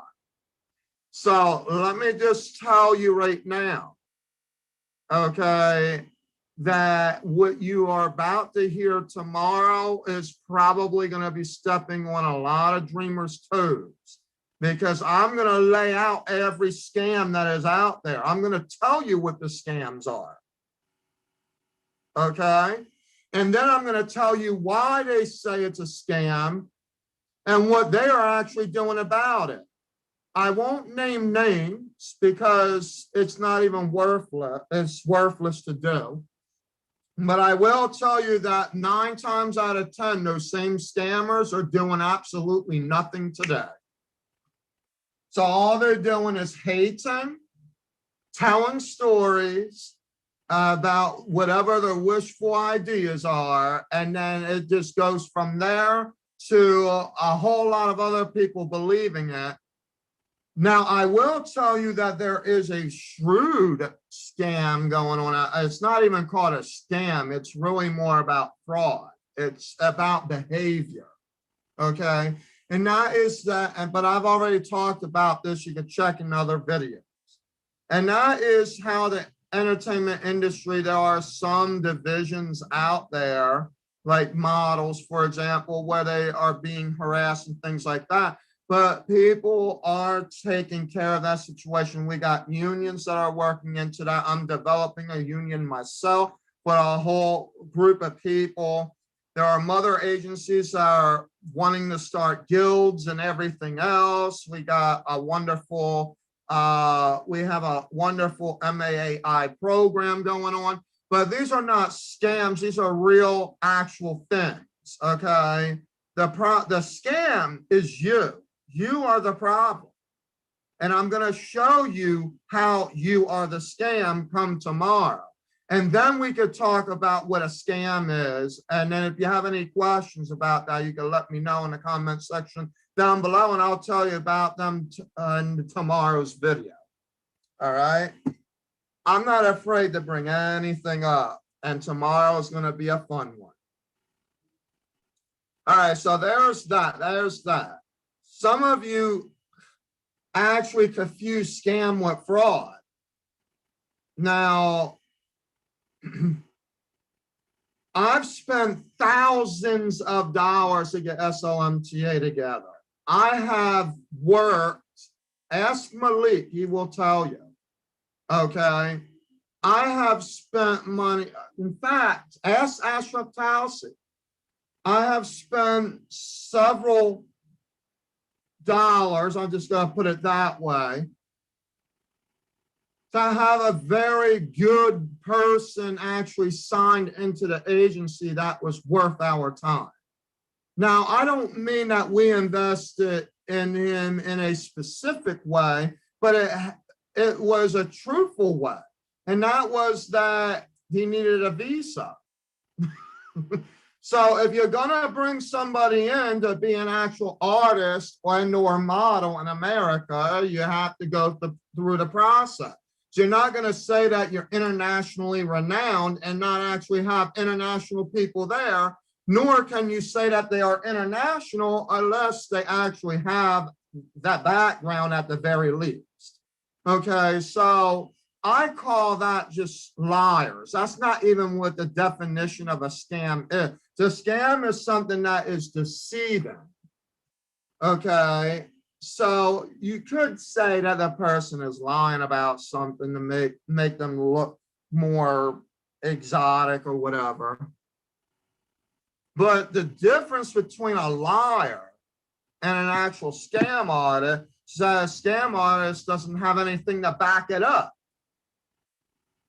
There's no paper trail, there's no underlinings, no nothing. It just, they just talk.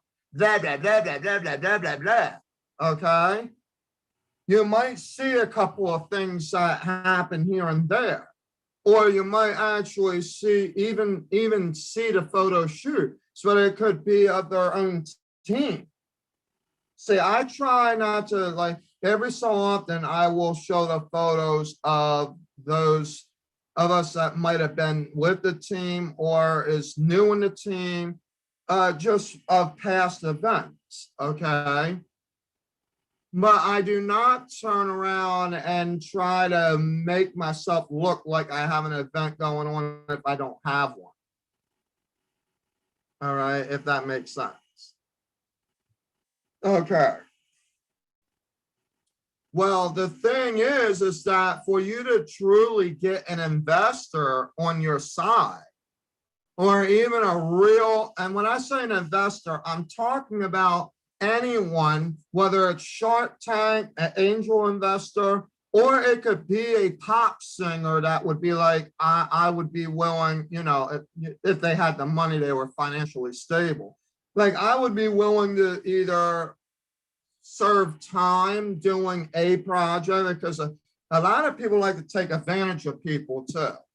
What I do is I talk about everything in the open and then figure out what the best option is and then go from there. So I may say, I'm looking for this, I'm looking for that, I could do this, I'm going to do that, and blah, blah, blah, blah, blah, blah, blah. All right. But the truth of the matter is that regardless of what I can do, if their goal is that they're looking for a job, that's one thing. But if you're going to talk to an investor, they want to know that the money that they're putting out, that they're going to get a return on that investment. SLMTA is now going to start doing that process. And what we plan to do is, it's called the collaboration investment. It's a new way of investing. You want us to participate in an actual contest or an actual whatever, and you want to split the money, like the budget and the profit. So my question to you is going to be, what is your budget? If you tell me it's 10,000 and you want me to pay $5,000 of it, then I'm going to ask you, what is the likelihood of you getting more than $5,000 from that project? If you don't think it's going to happen, then I'm going to only be willing to do this. And you can either accept that or go ahead and find some other investor that's going to invest in something that's not going to bring in the investment. Good luck trying to do that, especially in this day and age.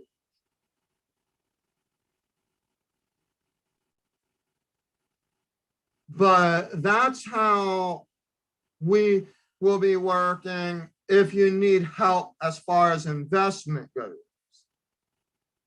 Now, I'm not talking about memberships. I'm not talking about, you know, like I'm a member agency for this or this, or like BBB accreditation and things like that. No, that's a different thing. What I'm talking about is, you want to start a fashion show, right? Well, if you're gonna start a fashion show, then you are the one that needs to figure out what that budget is gonna be. So that, yeah, I might go ahead and find sponsors, but that doesn't mean that they know who you are. I may be able to get the sponsors to help me on my hair. You know what I mean? I'm just telling you like it is, okay? To be very simple-minded, very simple, straightforward. Okay, so, but even before I ask a sponsor to help me, if I didn't have the fund, they're still gonna wanna know what the budget is. So I can't make it up and then turn around and say, yeah, I'm with so-and-so. So when I do have contracts with you guys, and some of you, I'm going to have to make an addendum. You know who I'm talking about if you're out there. But some of you, this is how it's going to be from now on. This is only if you have a project and you're asking to collaborate where there's a budget involved. where you're looking for an investment. Okay, I'm not talking about investing $100 to join a contest. So I'm talking about the fact that it costs me $7,500 to do the contest. And if I ask somebody to do $3,250, then I have to be able to be sure that I could pay at least $3,250 back to the individual. You know, at the end, because that's what they had invested in. And the agreement would be 30%, 50%, right? So that's what it is. Now, what I like to do, and this is where I'm going to start the process, what I like to do is called base payment, where the commission is still accessible, but the base payment is actually where I catch the eye. So what will start to happen is, if it's two people involved, I will actually split it 50-50. So let's say that the budget was 10,000 and it's now 50,000, it's $5,000, right? That I'm going to have to pay out. What I will tell them is, look, I will invest 500 up front, or even 1,000 up front. But what I'm going to do is I need to be able to see what is going to happen with that particular event. If the event actually pays out, say 10,000 per person, then I will then tell them to go ahead and pay the 4,000 plus 20%. Because I made them wait on me. But it's the only safe way of actually being an investor for a project that has high competition. You still make some money because in the end, you're basically, in other words, using a $10,000 example, all right? If I made $10,000, but I only paid 1,000 up front, and it was a 10% plus up, what that would mean is that that person is allowed to take 4,000 of my 10, and then actually go ahead and take 10% of the remainder amount, which would be about $600. So they made $600 on the interest of that thing, but I still made money, because the whole point is that I made my money on the investment, not the other way around. Now, let's say it was the reverse way. Let's say that I put $1,000 down on your project, but then you lost 10,000. Then you're going to have to subtract the 4,000 that goes with it. But I'm going to have to minus 4,000 as well. Or no, I would be minusing 10,000. Like if each of us lost 10,000 from the event, then I would minus 10,000, you will minus 14,000. Why? Because if I didn't make anything in the event, and you're thinking that you're still going to expect me to pay 4,000 on a project that had a loss in investment, then you're the responsible party for handling how you handle that budget. So that is how that would end up working. Because there are some that are telling me, oh no, you need to pay this, and then you need to go and figure out how you're going to get. No, that isn't how it goes. So because an investor don't have time for that. If I'm going to invest in your budget and into your project, then what you need to do is you need to make sure that everything is right. I will do what I need to do, but I'm not going to sit there and just pay out money like it's hand over fist just because you're making it up. Now, you can call that a scam, or you could say, you know what, you're right, sir, that's what I'll do. But any real investor, they would be doing the same thing that I'm doing. All right, so there you go. There's that. And I'll be bringing this topic up again tomorrow because this falls into that, that falls into that category of everybody's a scam. All the entertainment agencies are a scam except for the person talking about it. So I'm here to tell you that the scam, oh man, I already, yeah. Basically what tomorrow's topic is, so you go, that is a little bit of a hint for you.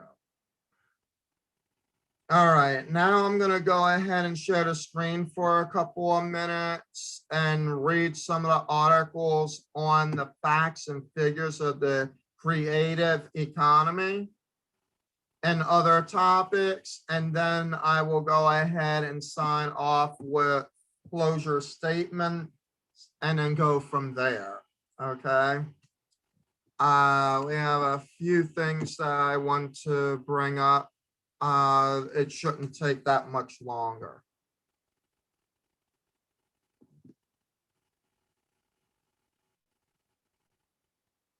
All right, so let me find Zoom. And let me share the screen.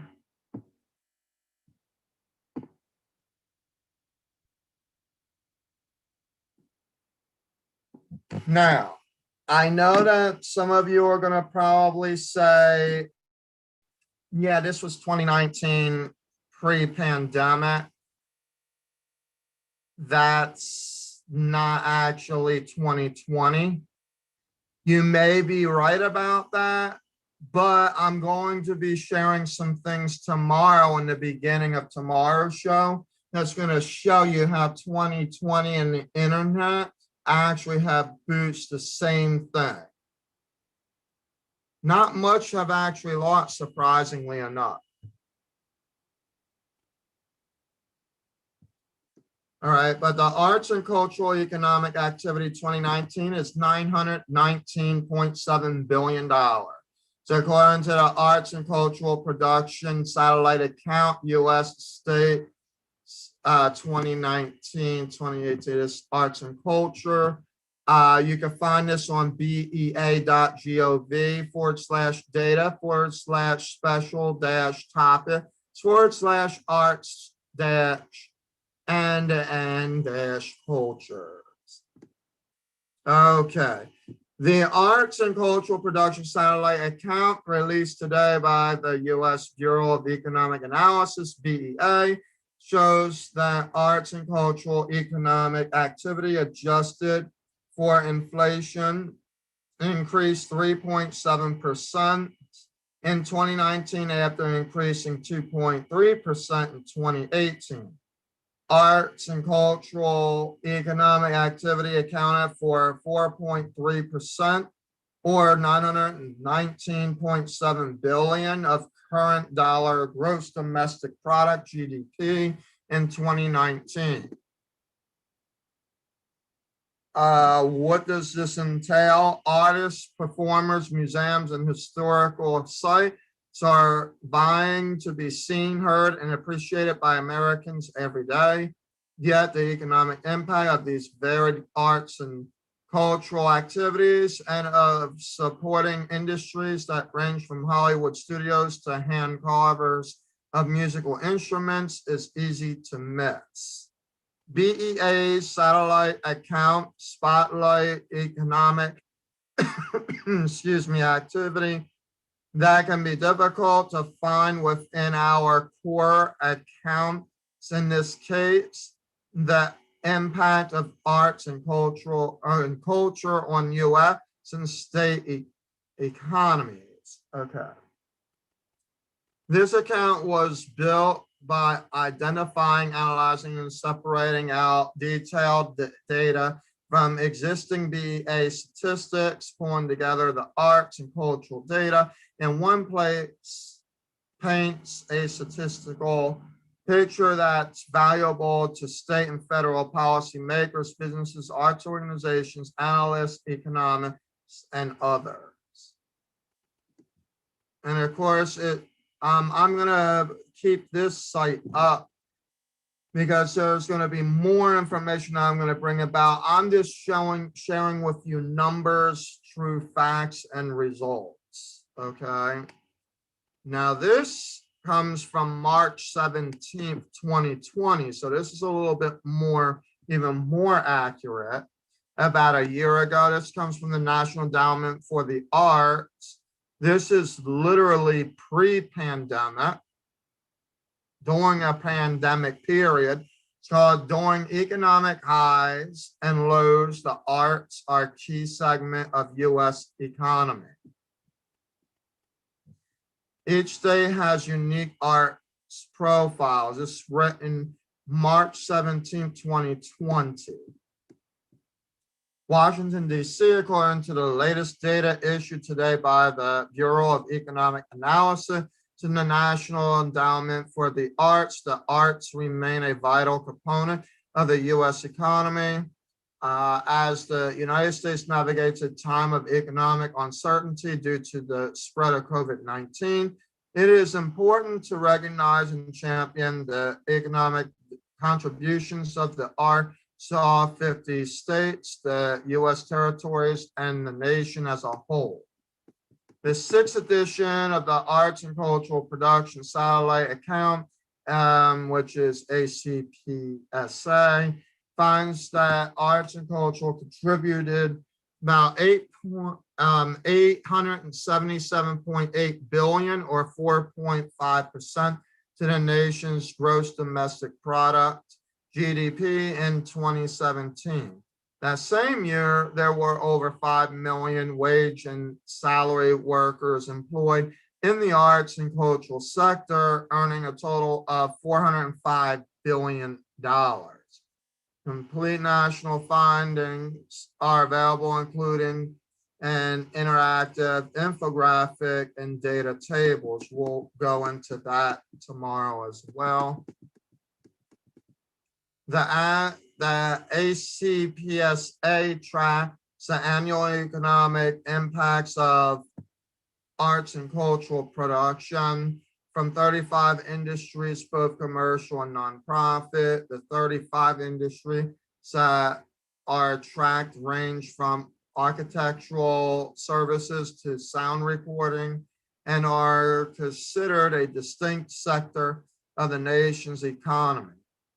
With the outbreak of COVID-19, many arts organizations and venues, theaters, concert halls, museums, studios, festivals, and galleries have shut their doors until further notice from public health officials. Earned income accounts from a substantial share of the bottom line of most nonprofit arts organizations. Neil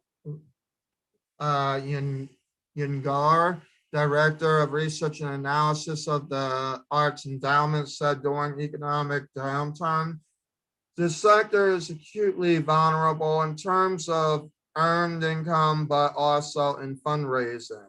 And given the lean operating budgets of such organizations, these losses can have an outsized impact, leading to fewer jobs in the arts industry and in the businesses that supply them.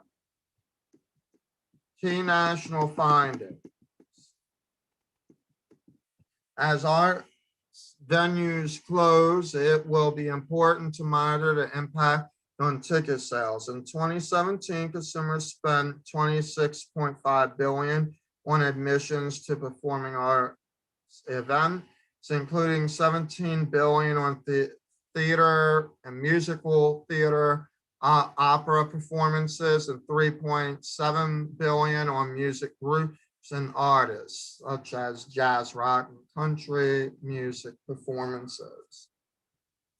Arts industries that contribute the most value to the nation's GDP are also highly reactive to swings in business cycles, including performing arts companies, independent artists, writers, and performers, arts-related retail trade, for example, museum stores and art galleries. Even Even as the sector continues to respond to market forces, it is worth noting that arts and culture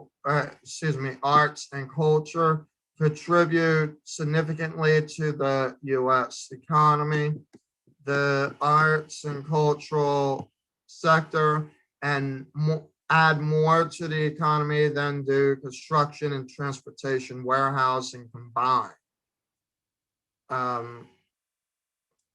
The value added by arts and culture in the U.S. economy is 5 times greater than the value from the agricultural sector. Arts and culture added more to the U.S. economy than construction and transportation, warehousing by $87 billion and $265 billion respectively. Arts and culture generate a widening trade surplus from 2006 to 2017. This surplus grew 9-fold to more than $25 billion. In 2017 alone, the U.S. exported nearly $30 billion more in arts and cultural goods and services than it imported. The sector has shown capacity for rapid growth. The sector has shown capacity for rapid growth between 2015 and 2017. The arts and cultural sector grew at more than twice the rate of the total U.S. economy at nearly 4.45% in terms of annual average growth rate. Among high growth arts industries are performing arts presenters, arts related construction, and arts and publishing. Arts related web publishing and streaming grew by 29%. Key state finding. On a state level, the arts and cultural sector added $72.8 billion to the economies of rural states in which 30% or more of the population live in rural areas, equaling 18 states. 6 states significantly surpassed the average national growth rates of 5.6% for the growth 2015 to 2017. That includes Washington, California, Nevada, Utah, Georgia, and Massachusetts. 2017, 2015 to 2017. United States as a whole, 5.6%, 877,809 million. Washington, 13.7%, that is 44,303 million. I don't know how they got that written, which is why I get very, very confused about it. But basically, it is 44,303 million. 9.9% in California, which is 230,298 million. Nevada, 9.4%, which is 8,738 million. Utah, 8.6%, that's 7,214 million. Georgia, 7.6%, 24,407 million. Massachusetts, 7.2%, 25,805 million. Arts-related retail trade contributed considerably to the growth in Washington's arts economy. And then arts-based web publishing and streaming added to California's art production. Georgia witnessed growth in its motion picture and video industry. Utah gained in value added by the state's performing arts companies. Economic value from the construction of new arts and cultural structures spiked in Massachusetts.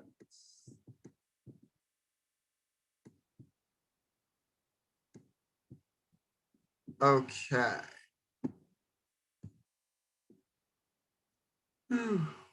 Sorry for the yawning. I'm actually starving because I had not eaten anything. So when I am done this, which is why my my voice goes up and down and cracks a little bit, because I'm so dry.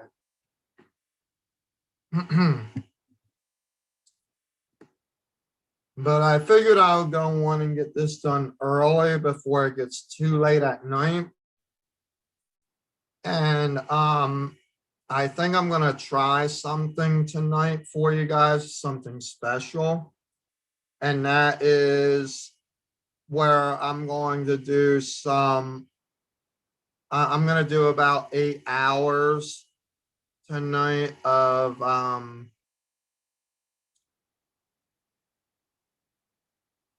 what is it called?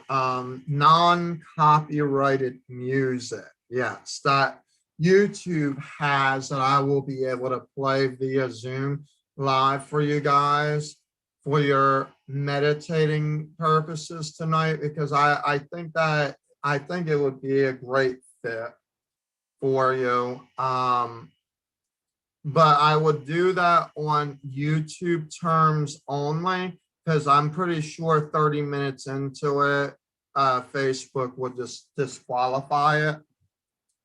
And so even though that it says on copywritten right on the thing, I don't believe that anything uncopyrighted could legitimately be considered not copyrighted unless it was in the public domain. But for YouTube purposes, because they have much more qualifying licenses and things like that, I'm gonna go ahead and I'll be able to do it for you on YouTube. So you're just gonna have to visit and subscribe to the SL Models and Talent Agency LLC's YouTube channel, because that is where we will provide this particular opportunity for you. Again, it's gonna be just music and video, whatnot, that is going to be pre-streamed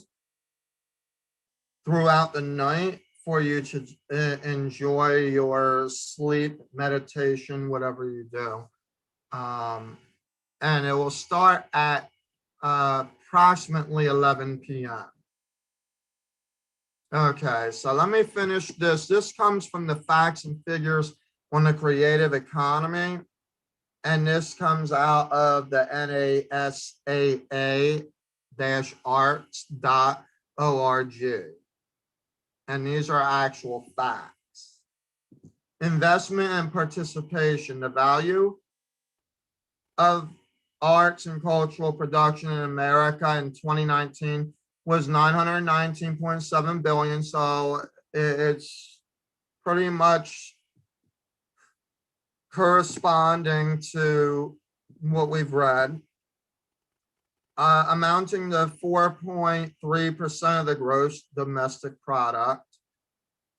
Now, I am going to explain some of these economic terms to you probably on Thursday, so that you have a little bit of investment 101, okay? Because I know that for some of you probably wondering, like, what is a GDP anyway? But I'm spelling it out for you. So it's gross domestic product, okay? The arts contribute more to the national economy than do the construction, transportation, and warehousing, travel, tourism, mining, utilities, and agricultural industries combined. See your state's arts and cultural production value in NASA creative economy state profiles. We will be doing that later. Sources: National Endowment for the Arts, the U.S. Arts Economy in 2019, a National Summary Report, and the U.S. Department of Commerce Bureau of Economic Analysis, national data for 1998 to 2019, of course, updated 2021. Between 1998 and 2019, the arts and cultural sectors combined, the GDP grew by 76.9%. Source, National Endowment for the Arts, National Endowment for the Arts and Economic Growth, 2021. The United States had a $33 billion trade surplus in arts and cultural commodities in 2019. America exported $78.1 billion and imported $45.3 billion worth of arts and culture. That source came from the U.S. Department of Commerce, Bureau of Economic Analysis, national data for 1998 with 2019. 2021 has been reported. Performing arts companies and independent artists, writers, and performers added a total of $60.9 billion in the U.S. economy in 2019. This is coming also from the National Endowment for the Arts, the U.S. Arts Economy in 2019 National Summary Report, and the U.S. Department of Commerce Bureau of Economic Analysis, national data for 1998 to 2019, reported in 2021. America's nonprofit arts industries generates $166.3 billion in economic activity every year, resulting in $27.5 billion in federal, state, and local tax revenues. And that source comes from the Americans for the Arts, Arts and Economic Prosperity 5, the economic impact of nonprofit arts and cultural organizations and their audiences, reported in 2017. In 2017, 54% of the country's adult population, 133 million adults, to attend a live artistic, creative, or cultural activity. The same percentage of America's adult population, 54%, created or performed art. And this is coming from the National Endowment for the Arts, U.S. Patterns of Arts Participation, a full report for the 2017 Survey of Public Participation in the Arts, reported in 2019. The creative workforce. There were 55.2 million arts and cultural sector jobs in America in 2017, accounting for 3.3% of all U.S. jobs, with collectively paid workers a total of $446.7 billion. Wow. So if you want to really talk about where PPP might have went, when they started talking about, that's why it's important, especially since some of these production shops are still not open. It's important to really put $1 trillion just on PPP alone by itself, because the difference between all this SBA is talking about literally is about $446.7 billion just for 1 year, and that's 3.3% of all U.S. jobs. That's why I wonder how they approve certain things. But anyway, then you have the arts and cultural employment in the United States that grew by 1.2% in 2019. That comes out from the U.S. Department of Commerce, Bureau of Economics Analysis, national data for 1998 through 2019, reported in 2021. Artists are highly entrepreneurial. They are 3.6 times more likely than the total U.S. workforce to be self-employed. Duh. That comes out of the National Endowment for the Arts, Arts and Other Cultural Worker. It's a statistical portrait reported in 2019. arts are highly educated. 63 artists are highly educated. 63% of all artists age 25 and older hold bachelor degrees or higher levels of education, as compared to 36% of all workers in the labor force. Now, that might be a little bit of a joke for others.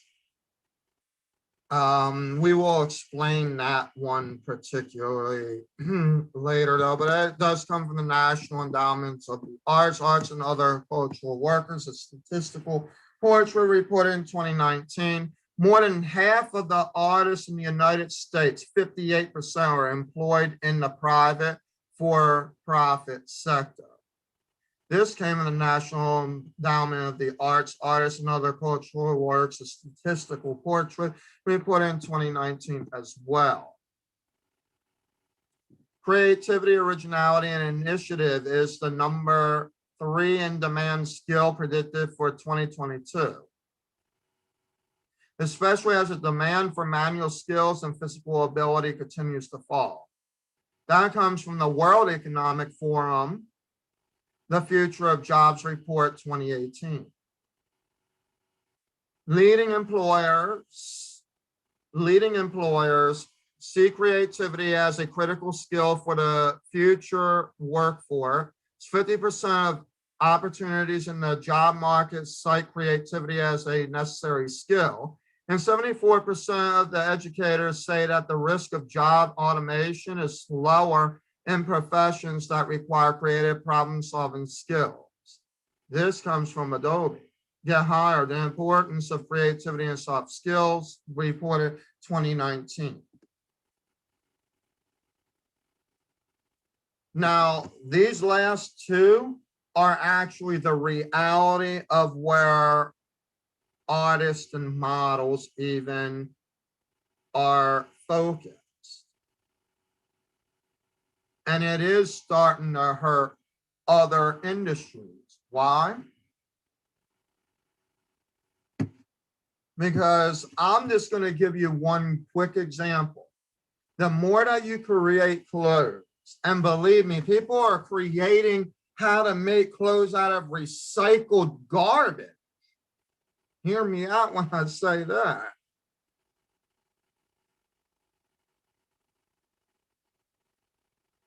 Yeah, I stopped there for a minute because some of you are like, what? Am I actually wearing garbage? It wouldn't matter.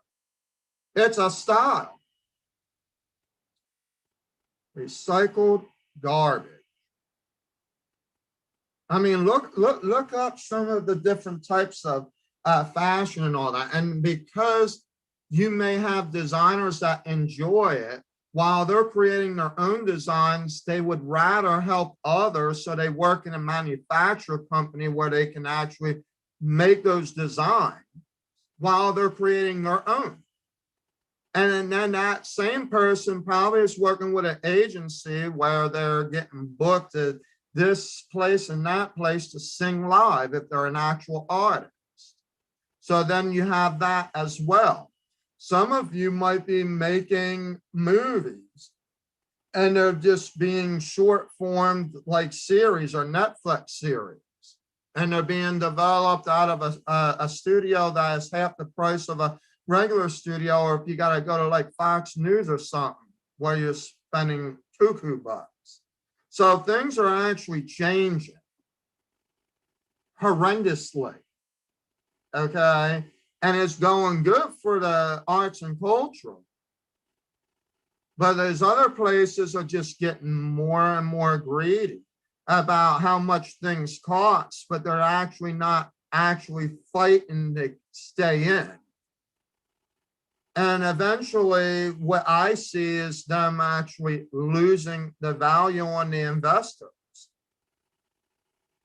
That's what I see coming probably in the near future, if this continues to go on, because most people are creating. You sitting on a YouTube channel talking about economics is creating. You could be working for Amazon and still doing this. And then you find out, well, shoot, I'm not going to sit there and work for that. Now, eventually, you're going to have to figure out how to create something to where you can go to a grocery store. You know you're getting the money, but you may have to go to the grocery store to still get the stuff. Otherwise, can you get a robot or something? I don't know. Hey, artists, tell me about that. Can you create a robot that will be able to go grocery shopping for you? I mean, here we go. I mean, where are we coming to? I don't know. I'm making a joke up, but let me tell you something. This is likely where things are changing. Look at this. Creative places and innovation. In rural communities, having a single performing arts organization more than doubles the probability that rural businesses in the community will innovate through the use of design services, trademark registration, and producing copyright eligible materials.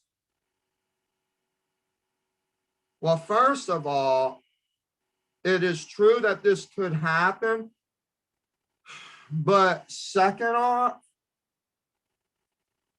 that's where big businesses would have to invest in someone, say, like me, or like an entertainment lawyer, or like some kind of actual someone in the creative arts where they are willing to actually pay the money and say, yes, we'll hire you just for the innovative purposes.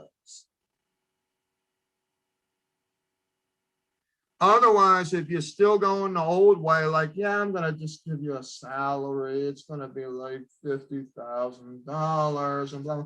Let me tell you something, the average person that is making anything is going to be 14 times more. And I'm not talking about percentages. Take the percentage sign out. I'm talking about 50,000 times 14. Okay. So you're going to have to really be very good at negotiating. Believe me, because I've been there and done that. I know what I'm talking about there.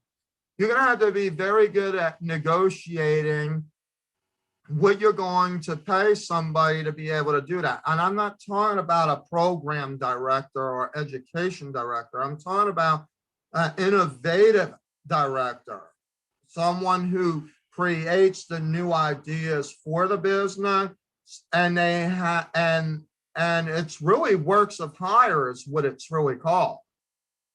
They just don't say it that way. That comes from the National Endowment of the Arts, Rural Arts, Design and Innovation in America, reported in 2017.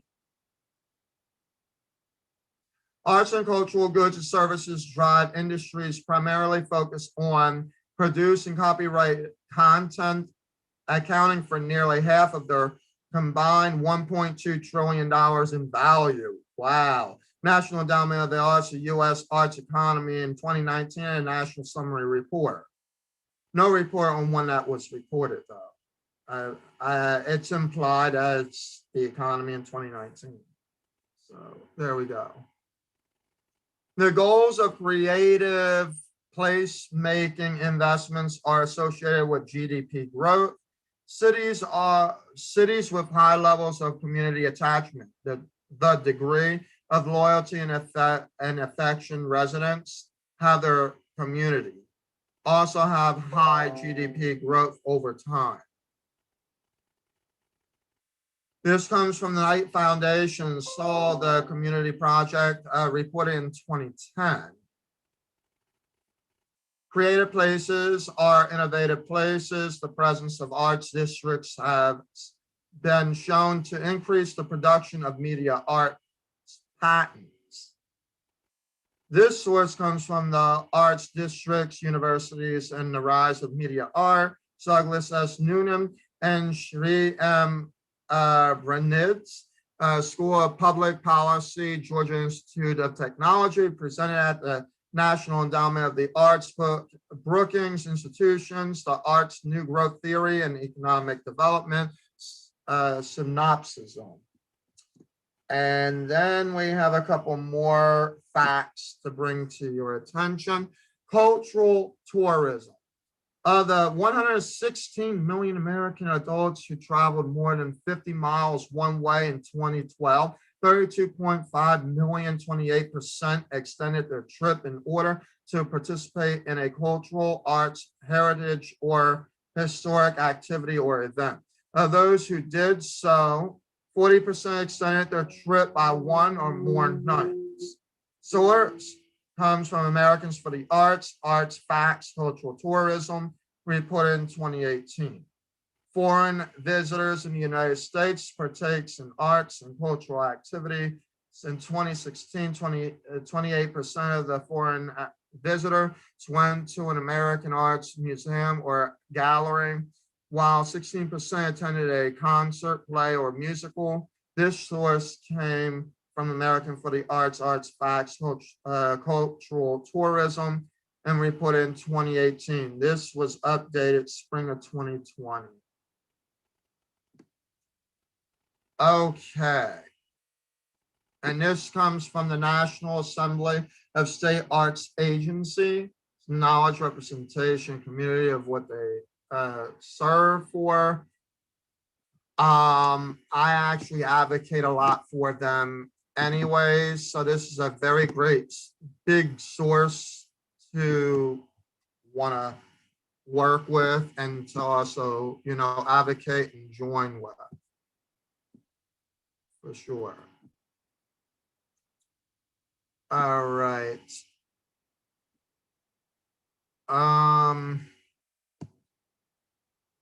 Let me stop sharing. I promise you I am almost done.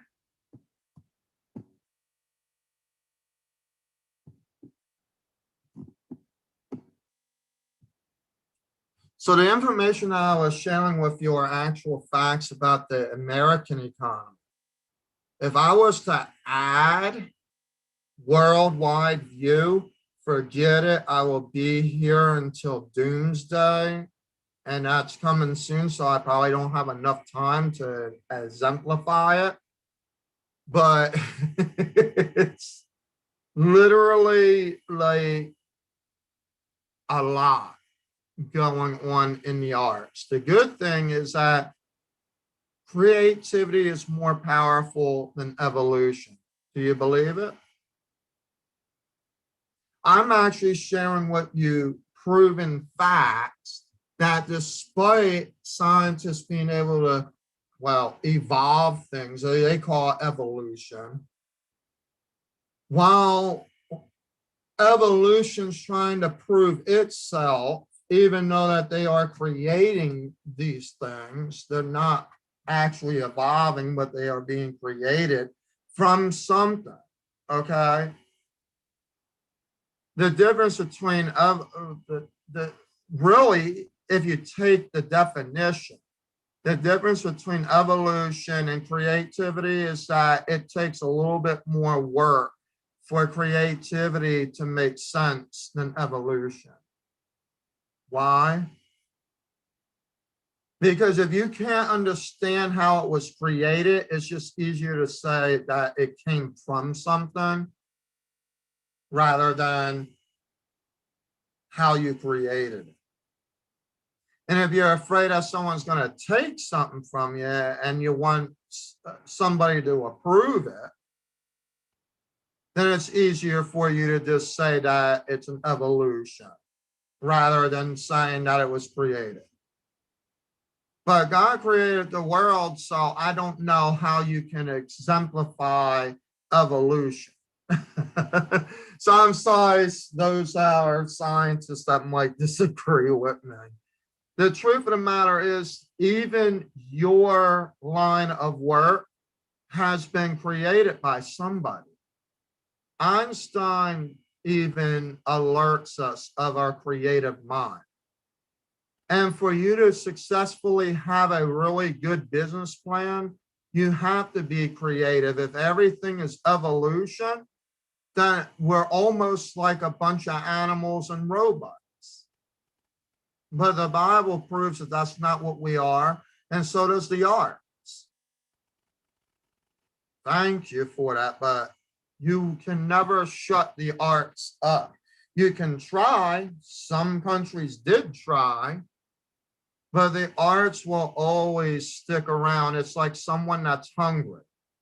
Okay, if you know that you're hungry, you know that Burger King, McDonald's, whatever that place is that you love so much. Hallelujah. Yeah, speed of Christ. I'm sure y'all probably heard that in the background. Y'all needed to hear that, right? That's what happens with your gas when you let it go down low. You got to speed up faster and all that. Okay. Yes, you do. You know, I'm being very facetious here in that statement. All right. So I want to end it early. It is now what, 9 o'clock, I think it is. 9 o'clock Eastern Standard Time, 8 o'clock Central Time. I've been here nearly almost 3 hours, but I wanted to provide you enough information tonight. There was a lot that I brought to the table because I hadn't been on for the past couple of days. I'm hoping that I can fit these other segments in. So a little bit later tonight, you will be seeing a YouTube. You will see me live on YouTube, but I will not be live on Facebook. Okay, it's just going to be straight YouTube and Zoom, and it's going to be basically 8 to 10 hours of meditative music and flowing pictures. And you know, a few of you had asked me about it. So I'm giving you that chance to participate in that and go from there. All right, if you have any questions, you can answer them in the comment section down below, and I'll be glad to answer them in the next recording. Until then, have a very blessed evening.